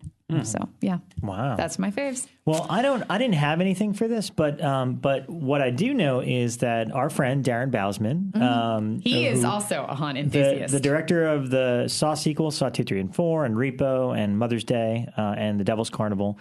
He is huge into this. And not just haunted attractions, but primarily the more interactive ones, the ones that you go into and then you become part of a story, some sort of horror story. Blackout. So on my way here, I texted him saying that this was a question from Susie Southwick. So Susie, these are Darren Bousman's top 5 haunts, and then I'll give you the web link so you can check them out. Because the reason I bring this up is because Darren flies all over the country and out of the country to do these freaking things, which is just amazes me. But he says his top 5 are Sleep No More, which is over in New York City, and that's more of an interactive thing than a house thing. And you can look that up at sleepnomorenyc.com. Number 2, Elric mentioned it, Blackout, which is both in New York, and they do it in LA too, correct? So. And that one's at theblackoutexperience.com. Another big one here in LA is called Delusion, and you could check out that website at enterdelusion.com. Also an interactive sort of I don't think I could do that. I don't want to be in a story where people are yelling at me and getting me. I mean, you end up naked. You end up being abused. You end up with in Blackout. I've heard one where you don't get naked in Blackout. He asked Darren. His wife ended up with no pants on and she walked outside in a rain slicker and had no. Apparently, that's the stories. No, I talked to another guy who's really into it. Who comes to the cafe. He's an editor, Russell, and he explains that it's basically psychologically it can be very intense. And they basically, and another person told me they had a plastic bag put around their head for like a good amount of time until you kind of like, it's kind of like S&M or until you give a safe word. And that kind of stuff just makes me go like, what if something goes wrong? Like it just seems I'm sure you have to sign waivers. you sign waivers on your end. So that's what I'm saying. What happens if it goes wrong? You die. You have a word, whatever it's called, a safety word. Yeah. Those aren't the haunts I can do. I like the ones where you walk through and something jumps out and scares you. Yeah, me too. I'm fine with that too. But I mean, like, if you really want to get into it, don't worry. So that was number 3. Number 4 is House of Shock, which is over in New Orleans, and that's houseofshock.com. And number 5, it's called Then She Fell, which is based out of a theater in Brooklyn, New York. And the website for that is thenshefell.com. His runner-up is Kansas City Haunted Edge of Hell. Which is a great one. Edgeofhell.com. Kansas City, really. They go all out. Yeah. Kansas City has probably 3 or 4 really good haunts in just this very core central area that I'm just like, what's going on, Kansas? You know what would be cool would be like if next year, because we have a long time till next year, is if we could get on some sort of list where, and maybe even make video where the 3 of us go and experience a bunch of different ones. Oh, God. It'd be really fun. I think I could set it up because a lot of these haunts, they really want to attract people I would do it under that context. I'd love to see it because I just can't afford otherwise to do it. But I would love to. I mean, even Blackout, I might be willing to if it was in a situation like that. But things like Blackout do seem pretty extreme. It seems... See, I don't think I could do that one. I don't know if I'd cry. I didn't really write those kind of things. I my haunted tours and stuff, like in Savannah, there's a really good haunted tour. In New Orleans, I've been on a great haunted tour. Those, I really love those because I love real stories. I love hearing, real. They're still ghost stories. Right. But I love that kind of stuff. And I also, like, when I was a kid, I slept in a real haunted house at a hotel in France, I think, somewhere in the middle of nowhere. I have really clear memories of this one night at one of these like big chateaux, and it's kind of famous for being haunted. And I remember feeling like I saw things. And so the putting yourself in that kind of a state is very interesting. I just haven't gotten to enough big ones in America because, I don't have anyone paying me to go to them, but it would be cool. Right. But I think we're all on the same wavelength where we kind of like the illusion of it. No, if it was, because I think you have to I think it's a bit more like Fincher's The Game with things like that. They want personal information about you. Exactly. They want to get into your mind, your relationships. And this guy was telling me if you're kind of weak or you have some open, weak sore spots, they will attack. Right. Wow. And I'm just like, That's I don't know too if I much for want that. I'd cry. I don't have much else there. It's Life's like as soon as they're like, can't. But you come here to cry, I do. I'm always weeping on the show. Yeah. I'm like, what the hell? That's but as soon as they're like, and we're going to torture a puppy, I'm like, don't do it. I mean, I would pay good money right now things. to watch that on a camera. To watch what Blackout is. Like, if I could push a button and pay $10 to see what they actually do to someone, I would love, because it's only the mystery of not knowing that makes me want to go. Right. Like, I'm curious to how that works. But, Hauntside, that would be cool. Next year, a year from now, if we could go to a bunch of different things, that would be a lot of fun. Yeah. Thank you, CZ, for the question. And thank you, Darren, for giving your suggestions. He really does follow a lot of them. Yes. That's our crazy tons and tons of questions. Smokes. And lots of information for you. So people aren't disappointed in a couple weeks. We are taking the next show will be our last. It'll be our last in October. We'll be taking a couple. It's going to be a great show. Then we're taking 2 weeks off. We'll have a couple shows in November, a couple shows in December. But we've been plowing through, and we did this one because we didn't want to leave you hanging. Yes. Yeah. So hopefully it was fun. You. Thank you so much to all you guys. And again, we love your feedback. Help us spread the word about the show. Let us know what you think. And we do appreciate it. So and if you have any topics that you would love for us to do for future shows, now's the time to throw them at us while we're planning up for what we've got for the winter season. Yeah, and if there's a guest that besides the obvious, we want John we want Robert Englund too. We want David Cronenberg. But if there's like smaller films or people out there you think might be really interesting, you can always let us know. Yeah. Okay. Thanks for listening. That's it. Thanks. Talk to you soon.